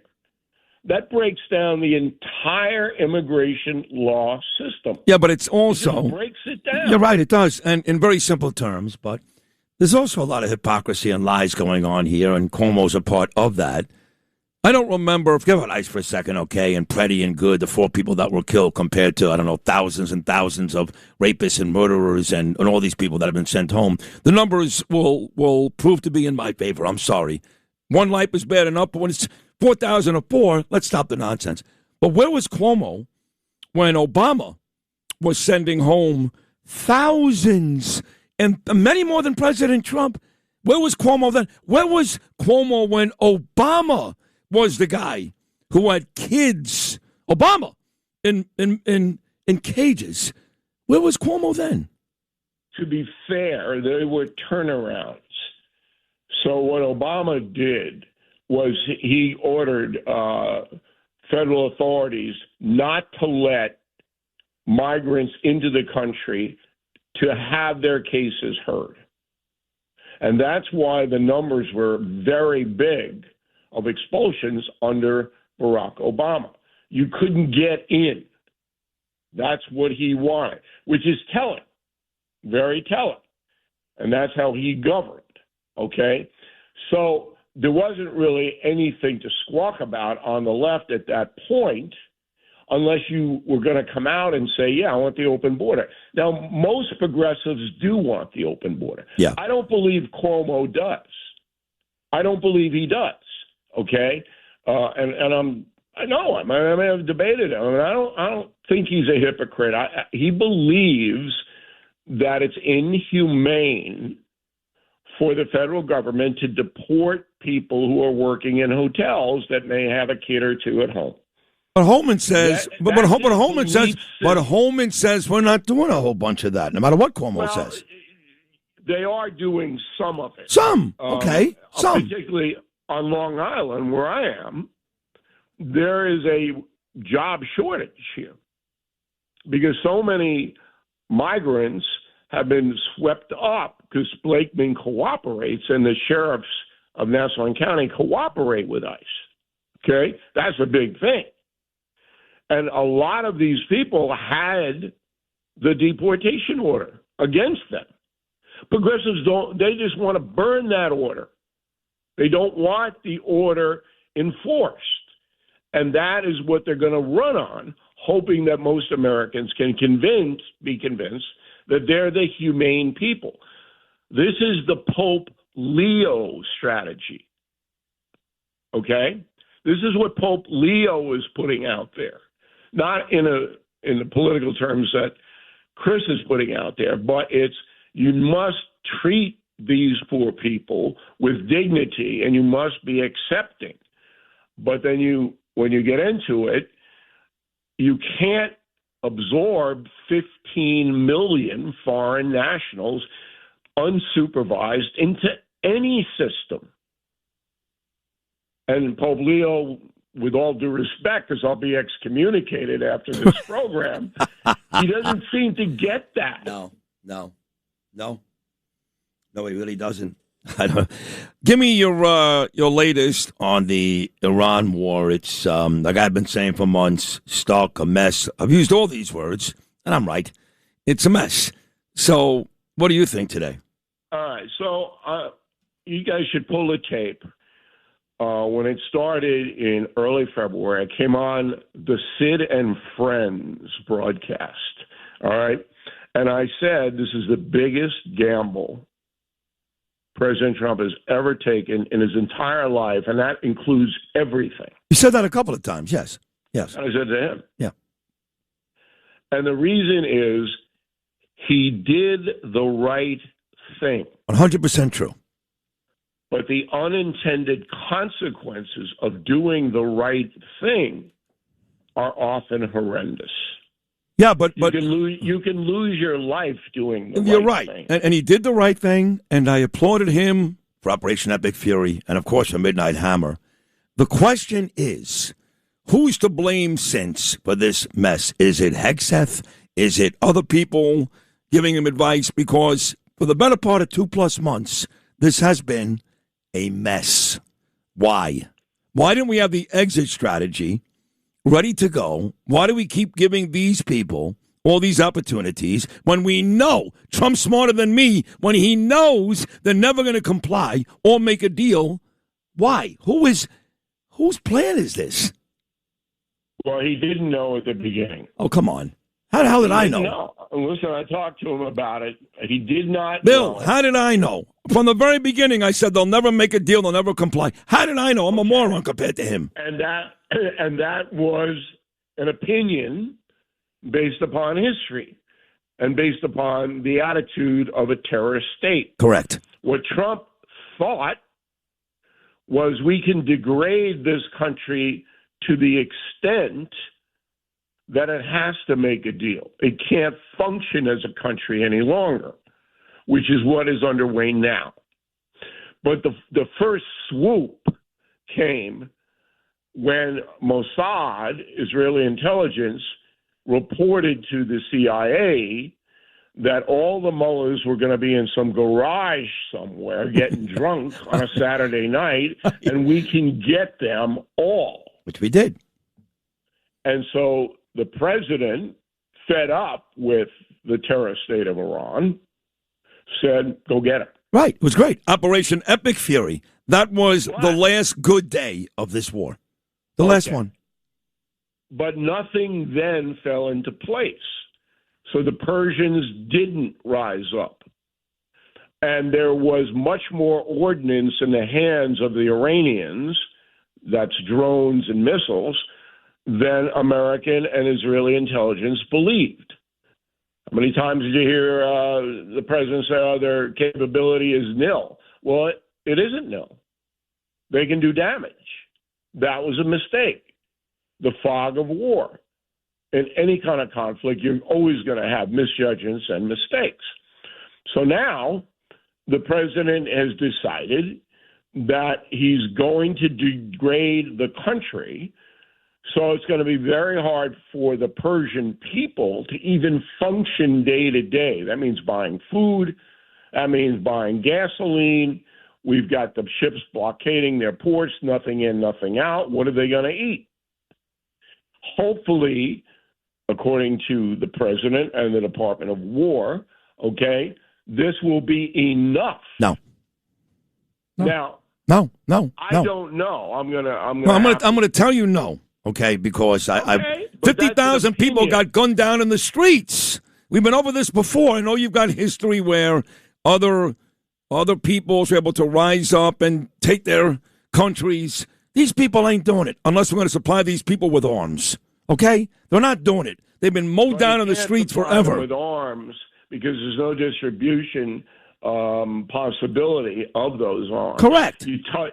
They'll kill you over there if you look cross-eyed. Correct. Right. That's why the idea that these people are going to take over, ain't going to happen. Well, when your 5-year-old doesn't have anything to eat, yeah.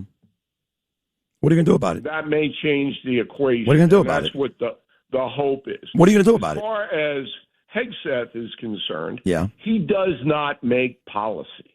This is what Americans don't understand. They don't make policy. The president runs the operation from the top down. So he makes the calls. Now, he does consult. But in the end, it isn't Hegseth saying we're going to blow up this ship in Hormuz. He doesn't do that. Right. The president has to sign off on all of it. Right. What a mess. Bill, I don't know, man. I don't. When was the last time you spoke to President Trump? I haven't talked to him in a while. Okay. Let's see. Maybe a couple of maybe 3 weeks ago, and it was a very quick, logistical call or whatever. I'm kind of hanging back in the weeds here to see how this Iranian thing evolves, because I don't know about you, but I think you hate the same thing. I hate these people going on television who know nothing and spitting this stuff out, particularly about Homeland Security, about Iran, look, I have a special I'm putting together now on how Great Britain, the UK, has been destroyed by Muslim immigration. Destroyed. 100%. Been there, seen it. And you'll see it on television in September. Yep. One more thing. It has been 19 and a half years since the O'Reilly-Geraldo Rivera shootout. Is that right? On television. Really? Okay, 19 and a half. Over criminal, illegal aliens. I remember. Yes. So what I did was I got Geraldo to go on We'll Do It Live. Love it. It drops today Love on it. BillO'Reilly.com or YouTube. And you did it again?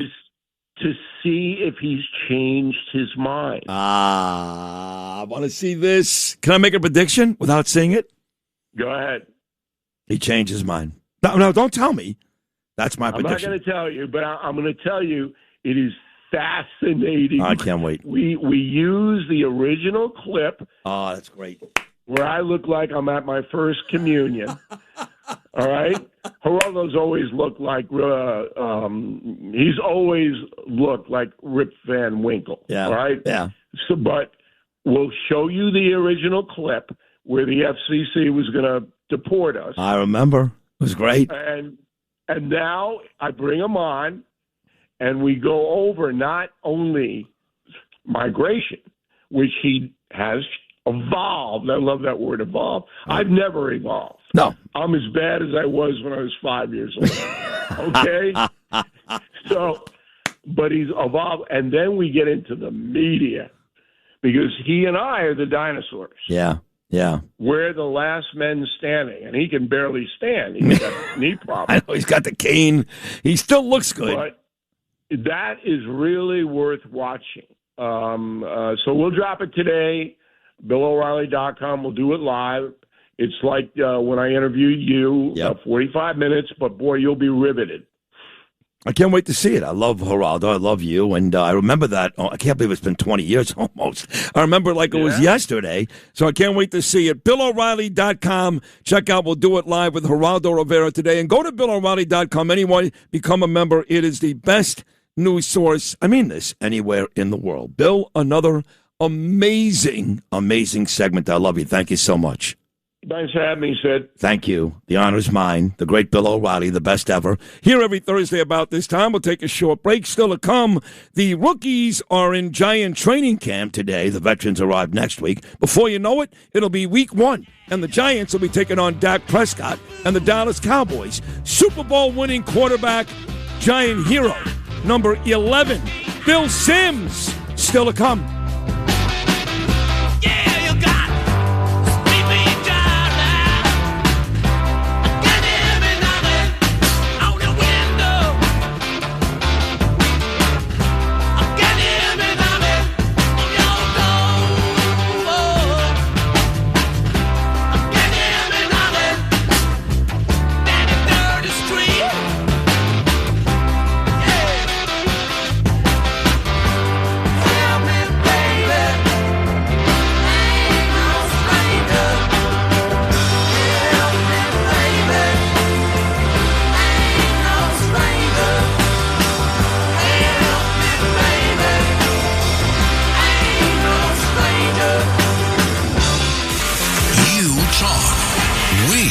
Listen. 77 WABC. WABC Traffic and Transit. Live from the Apple Bank traffic desk. Let's start down below on the subways. All of a sudden, a bunch of delays. The 7, the C, the E, the B, the D, and the N is being rerouted at this hour. On the LIRR, there are stops being skipped on the City Terminal Zone, Hempstead branch. On Metro North, it is buses for trains on the Waterbury line. And let's take a look at the bridges and tunnels, which have been great all morning and continue to be. Just 10 minutes from the George Washington Bridge. The worst of it is the Lincoln Tunnel. It's not even so bad. About 20 minutes. Holland, 12 minutes. Bayonne, Gothel's Outer Bridge crossing. They look great right now. Traffic sponsored by Apple Bank, now with its highest annual percentage yield this year on any 6 to 12-month CD. Visit your local Apple Bank to open today. Member FDIC. $25,000 minimum deposit required to open. New money only. Early withdrawal penalty may apply. That's traffic. This is the WABC Opening Bell Report. Taco Bell is selling lettuce-free enchiladas for $1 as it deals with slumping sales after it was linked to that nasty intestinal illness, Cyclospora. The fast food chain has taken really a big hit after officials linked the explosive diarrhea outbreak to lettuce that was served to Taco Bell. Foot traffic. What's Come on, Bill Sims is on the phone. Right. We'll talk about duty. Well, I want to make sure he doesn't stop by there. I mean, okay. There's always a chance. I don't see Sims eating Taco Bell. I don't see it. Who knows? I don't know. I know it's very big in Kentucky. Very big. Lettuce, you just got to stay away from produce. I never right eat now. lettuce. Never. Well, then you should be okay. I don't really like lettuce. I get stuck in my teeth, and I'm not a big fan. I went to romaine for a couple of years, and I just kind of wrote the whole thing off now. Yeah. Just tomato, that's it. Like, I'll never get lettuce on a sandwich. What a waste of time. No, because it tastes like nothing. Nothing. And then the mustard gets caught in there, or the mayo, or... Yeah, and then a lot of times the lettuce is limp, so it doesn't taste like anything. What is that now? What's limp? Foot traffic at U.S. locations, by the way, at Taco Bell down 19% since this explosive diarrhea. I'll say it for a second time. Far fewer Americans than expected found themselves filing first-time requests for unemployment benefits last week. Labor Department says it received 187,000 initial filings. They were expecting 212,000. So you think that would be good news for the markets, but a peek at the Dow, it's down 374 points. Noam Layden, Opening Bell Report, 77 WABC. You're my best friend. This is Sid and Friends in the morning. For my friends. 77 WABC. He's going to learn a whole different mindset with John Harbaugh. This is a great deal for Jackson Dart. It's great. He's got two offensive coordinators with the Giants who've had great success in the NFL. And now they got John Harbaugh running the show. I mean, I'm not expecting a good year from the Giant offense. I'm expecting really a borderline great year. Well, I'm curious. There are so much expectations on this team now simply because of John Harbaugh being there and also because of all the young talent that they have coming off a 4-13 season. Like, what would be a successful season in year one of the Harbaugh era? Well, it really is amazing. You said it, how the thought process of Giant fans and everybody has changed so dramatically because of coaching, drafting the players, and, of course, the quarterback. So what would the fans be happy with? If they go to the playoffs and lose the first round, I think everybody would sit back and just clap. What a year. Because it's only going to go upward. And I think the only thing that can really stop them, which is a big deal in the NFL, getting beat up, getting your key guys start getting hurt, then that can hurt the overall outcome. But otherwise, I think I'm a Giant fan in saying this. I expect them to make the playoffs. All right, those are bold words. From a 4-win season to the playoffs, when your best wide receiver may not even be ready week one, and your running back was 3 yards in a cloud of dust before he tore his ankle to shreds last year. He's doing handstands at Fanatics Fest. And one of your linebackers out of Penn State did nothing last year and is more upset about Jackson Dart introducing President Trump. But I'm a diehard Giant fan. I want the Giants to do well. I'm getting tired of the bad seasons and mediocrity. I really am. And I love Bill Sims. Bill is, for me, this is just for me. I know Eli won 2 Super Bowls. Bill was better. Bill should be in the Hall of Fame. 1 Super Bowl win in '86 over Elway and the Broncos, and the Hostetler win. Sims had that team at 10-1 before he got hurt against the Buffalo Bills. And on top of that, what an NFL career since. CBS, Showtime, doing Giant stuff right now. He's a lifer, and he's a great guy. I legitimately love him. Number 11, Bill Sims. Phil, welcome back, buddy. How are you? I'm doing well, Sid. That was very nice of you to say all those things. I appreciate it, but I love listening to the show because I learned a lot. We talked about explosive diarrhea. I think that's really important. And then, where does Phil eat? Is it in Kentucky? Taco Bell? No, if it's not fried, we don't eat it in Kentucky. So Taco Bell is not one of the places we go. It's funny you say that because I once had this discussion with Bernie Kosar. I swear to God. He goes, it's the third quarter. They're playing Pittsburgh, and he had to make duty, like diarrhea. And he's out there in the middle of the field. And he goes, I'm under the center, and I'm literally thinking about, do I run to the locker room if I fumble or throw a pick and just go to the bathroom? Or if somebody hits me, am I going to crap my pants? Like, you guys got to worry about that on the field. One time, Larry Izzo for the Dolphins actually took a crap right on the sideline. Did you know that? No, I didn't, and I really care about it or whatever. So, Bernie Kosar's playing that game, and you're talking about what he had to do and all that. The fans were probably, go ahead, you're playing like it anyway. Let's move on. Poor Bernie. He was a great quarterback. I know you love him. He's a great guy. He's smart, active with the football, really could throw the ball better than, anybody probably gave him credit for. And a good dude. He's had a tough life, but he's coming through with it, so good for Bernie. Yeah, we're all rooting for Bernie. So, I heard, I watched you and Steph Manisaro, and you're always great. You've forgotten more about football in the last 10 minutes than I'll know my whole life. I admit that. But I'm looking for a reason to be as optimistic. I love Dart. I do. And I love John Harbaugh. I'm excited. This is big stuff, okay? But, again, my best wide receiver may not be ready. Scatterboo, we talk about Scatterboo like he's had 5 1,000-yard seasons. Take it easy. He averaged 3 yards a carry last year. My offensive line looks great. The kid from Miami, but they're young. The defensive linebacking core was not very good last year. And overall, they weren't very good. They're good names. Drafted Reese in the first round, Carter in the first round. But to go from 4 wins to 10 or 11, I'm a little hesitant to think that. Maybe I'm just, a cynic because I've watched so many years of bad football. Maybe that's the case. Well, I think, we throw out these numbers like it's easy to get to. You win 11 games in the NFL, man, you are kicking butt. Right. It's just every week. I don't care who they're playing and what they've done before. It's just tough. It's so mental and physical. Of course, it's everything you want to say. It's not only about the players, it's about the coaches. Do they give the players with play calls and designs and all that to let them really show off their talent? That's one thing.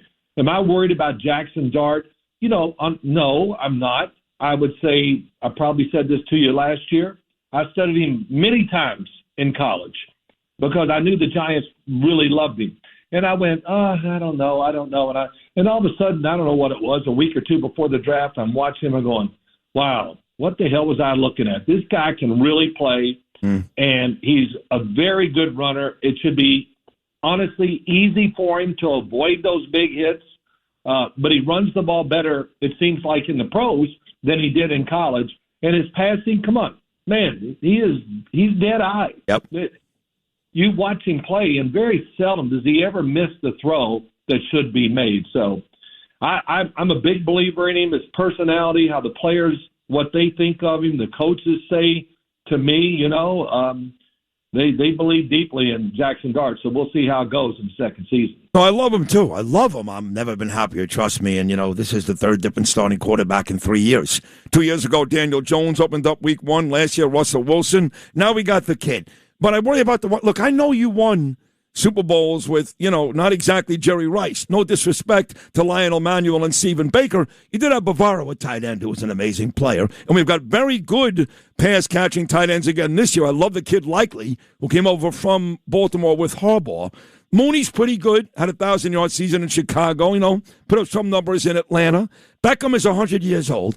So the question is, if Malik Neighbors is not healthy and can't give the Giants big production, as good as Dart is, who's he throwing the football to? Well, I'm not going to narrow it down to just that one little thing, because what they've done, there's no doubt in my mind the offensive line will be better this year. Yeah. It has to be. Yep. Not that it was terrible last year, but it wasn't good enough. But what they're doing, Greg Roman is part of this new coordinator job they got with the Giants with Matt Nagy and Greg Roman. Greg Roman is a great play designer in the run game and play action, and that'll show up. And what did they do? So they've already kind of told you. We got the running back, Cam Scadaboo. We hope he's going to be what we all think he will be if he stays healthy. But the tight end situation tells you that they're going to use multiple tight ends and run the football and be a little different. And make no doubt about it, the head coach is a guy that will have his finger on everything to do with the team, and the team will be tough because that's what the head coach is. He's tough too. No, he is, and I'm glad you mentioned Roman and Nagy because the Giants now have a bunch of really smart offensive minds running this football team. I tell you, too, Phil, I like the kid Tracy, the running back. He's got to hold on to the football, but forget about Scadaboo, who kind of just runs right into you, right? He's a battering ram. This guy, Tyrone Tracy's a pretty good running back. Well, they got this guy that will be leading some of those plays this year, and he's I don't know what he is, a fullback, a tight end, a tackle. But Patrick Ricard, who they brought in from Baltimore, who Greg Roman, of course, loves, the 310-pound fullback. Not many teams have it, and he can run. He walked by me at the complex, and I had never talked to him. It didn't get to. Then he walked by me. I go, who is that? They told me, oh, my God. Yeah. They had a guy like that. They had a guy like that during the Coughlin, Eli Manning era. This guy Hynoski was like that, right? Big, strong guy. Yeah, it's been so long. I can't remember what I ate for lunch yesterday, so I don't know. But he looked like a character that should be in a movie. I mean, in unbelievable shape, the size, all that. So it just tells you a little bit about what they're doing. And do they need Malik Neighbors? Absolutely, that will help. But what I'm just saying to you now, if they do what I'm saying and it works to some degree that's okay or good, it's going to help the wide receivers because teams are not going to be able to do as many things they want against this wide receiver group because I think the Giants' running game is going to be pretty good. Yeah, I agree. Calvin Austin's also at wide receiver. They bring back Darius Slayton. They got some weapons. I'm with you, though. They can run the ball well, and the tight ends will make big plays. Isaiah Likely, again, is a big-time tight end. He proved that in Baltimore. And Theo Johnson is a damn good tight end. So the Giants have a couple of big players there. Let's get to the defense. Abdul Carter was a number one. He pissed me off this offseason with Trump and Dorp. I moved past that for now.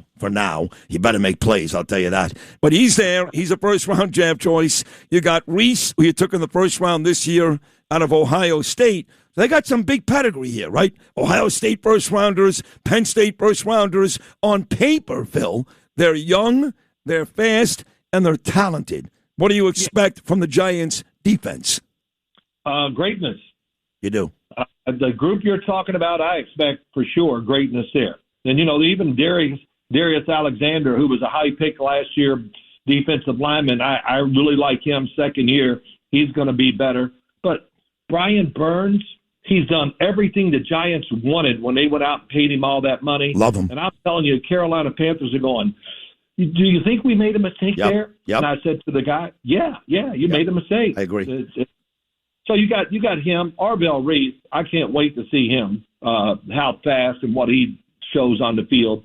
But Abdul Carter, Kayvon Thibodeau is going to be a reserve. I mean, man, when you got a high first-round draft pick who came on a little bit last year, and really, I think the expectations are really like now, okay, you're a first-rounder, show us that talent every single week. I think he's capable of it, and we'll see. But, man, the Giants are going to be fast on defense, and they're going to be able to get to the quarterback. So those are two good things. 2 minutes ago, I want to talk about the coach because I remember a very young Bill Sims and Scott Bruner and Ray Perkins and all that stuff. And then here comes Bill.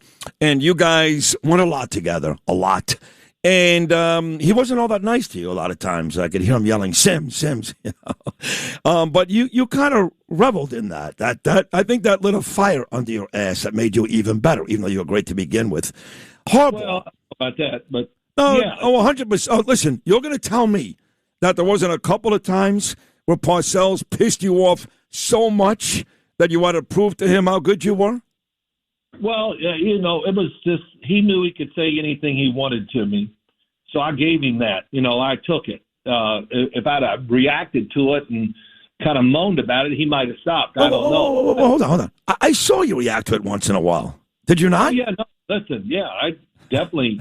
Sometimes he would be kind of talking to me, and I would turn to him and just go, "Hey, I am so sick of you just moaning and groaning." And I said some curse words in there. Really? And you know what he does?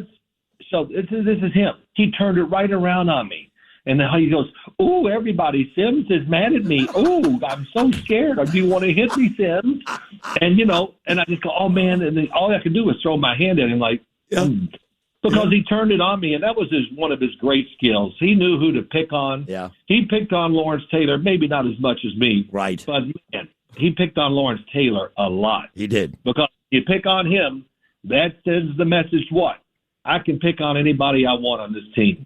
So even Lawrence took it and kind of had some words with him. And, of course, Lawrence Taylor would just laugh at him. Nah, he didn't care. LT did. Yeah. But it worked for him. So what is the coaching style for John Harbaugh? Hey, here's what it is. He's going to have his finger on everything, I think, and just really try to manage the game. He doesn't have to call plays on either side of the ball. But I just know this.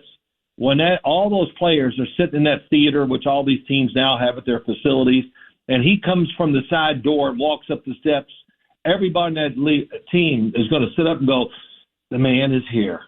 Oh, because they know that's what it is. He puts a little – he's going to trying to make it friendly, but you just know always that he is the man in charge. And I did many Baltimore Raven games down there, and I always came away with that attitude and that thought process, which I think is really good. The players, hey, they're all good. They're professional football players, but do you have the energy and the makeup to be tough and to do all these things every single day? He's going to bring that and make them be that, or they'll move on and get somebody else. So in the final 60 seconds, I don't know if you feel old, Phil, but when George Young called your number out of Morehead State in Kentucky, that was 47 years ago. Oh, yeah. And I remember like it was yesterday. I go, who the hell is this guy? Morehead State, Bill Sims. And then, of course, I fell in love with you, and you're my favorite Giant quarterback ever, favorite player, you and Lawrence, still to this day. That's very nice. I don't know if George Young is the one that made that pick. It might have been Ray Perkins. It probably was Perkins, right? Not even George Young. George, yeah. He wants to go, let's just get a big guy and play it safe. Right. It was Ray Perkins, for sure it was. But with that said, 47 years, Franklin, New Jersey, you're one of us, right? You could be Kentucky, go back all you want, but you're one of us. Is it fair to say, they're still doing Giant games, is it fair to say you're more excited about this team's potential than you've been for any Giant team in quite some time?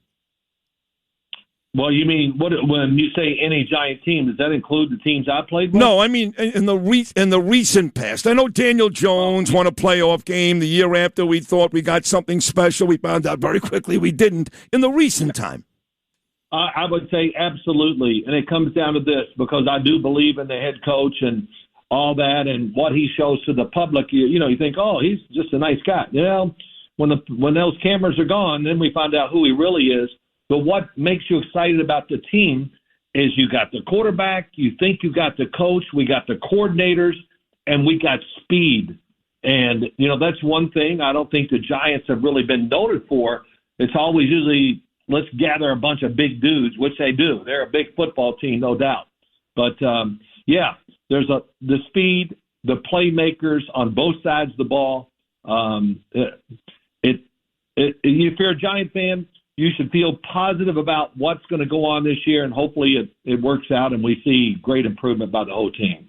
Sims, to quote Parcells, you're a friend of mine for a long time, decades now. You're always great to me, and I love you. I really do, and you're great at this. You've always been great at this. So it's an honor to have you on before this season. Thank you so much, and hopefully we'll talk throughout the season. Bill Sims, thank you, buddy. All right, bud. You're the best. You really are. What a great guy. Number 11, Bill Sims, New York Giant fans. Still, in my opinion, the best quarterback for the Giants ever, and a tough guy and a sweet guy, too. He's both tough and sweet. We'll take a break. We're probably done for the day. If we are, I'll see you tomorrow. For Lou, for Justin, for Joe Nolan, he's back tomorrow. He stopped throwing up. For Noam, and for John Terry. Peace.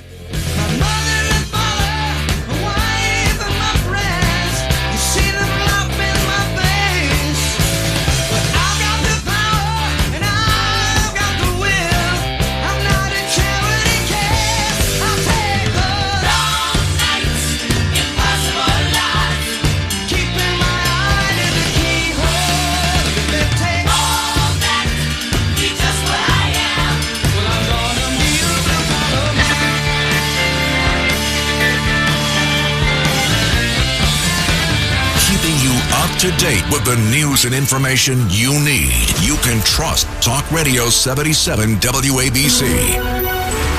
WABC Traffic and Transit. Live from the Apple Bank traffic desk. Let's start down below in the subways. Bunch of delays. The 7, the C, the E, the D, and the N have been rerouted. And right now, the 2, the 4, the 5, the J, they are skipping some stops on the Hudson River crossings. No problems at all. It doesn't matter where you go, whether it's GWB, Lincoln, Howland, just 10 to 15 minutes into the city. Actually, the issue may be getting out right now at the George Washington Bridge, about 40 minutes on the upper level. So better bet if you're heading out of the city to head over to the Lincoln and the Holland. Traffic sponsored by Apple Bank, now with its highest annual percentage yield this year on any 6 to 12 month CD. Visit your local Apple Bank to open today. Member FDIC, $25,000 minimum deposit required to open. New money only. Early withdrawal penalty may apply. That's traffic. WABC Traffic and Transit. Live from the Apple Bank traffic desk. Didn't we just do this? All right, we'll do it again. Down to the subways where there are delays on the 7, the C, and the E, and the D and the N. They're rerouting trains. Stops are being skipped on the 2, the 4, and the 5. And bridges and tunnels coming inbound, no problems at all, whether it's GWB, Lincoln, or Howland. The issue is getting out of the city. Stay away from the George Washington Bridge, 45 minutes to New Jersey right now. Traffic sponsored by Apple Bank. With an Apple Bank Pick Your Term CD, you get a guaranteed rate of return that fits your 6 to 12 month timeline. Stop by an Apple Bank branch to open. Member FDIC, $25,000 minimum deposit required to open. New money only. Early withdrawal penalty may apply. That's traffic. WABC New York, WRCR Haverstraw, and 107.1 WLIR Hampton Bays. Thanks for listening to Sid and Friends in the Morning. You can hear Sid and Friends in the Morning weekday mornings at 6. If you like the podcast, share it with your friends and listen anytime at WABCRadio.com and download the WABC Radio app. Hit that subscribe button on all major podcast platforms. Plus, follow WABC on social on Instagram, TikTok, Facebook, and X. See you next time for a new episode so you never have to wonder. What the heck is going on here?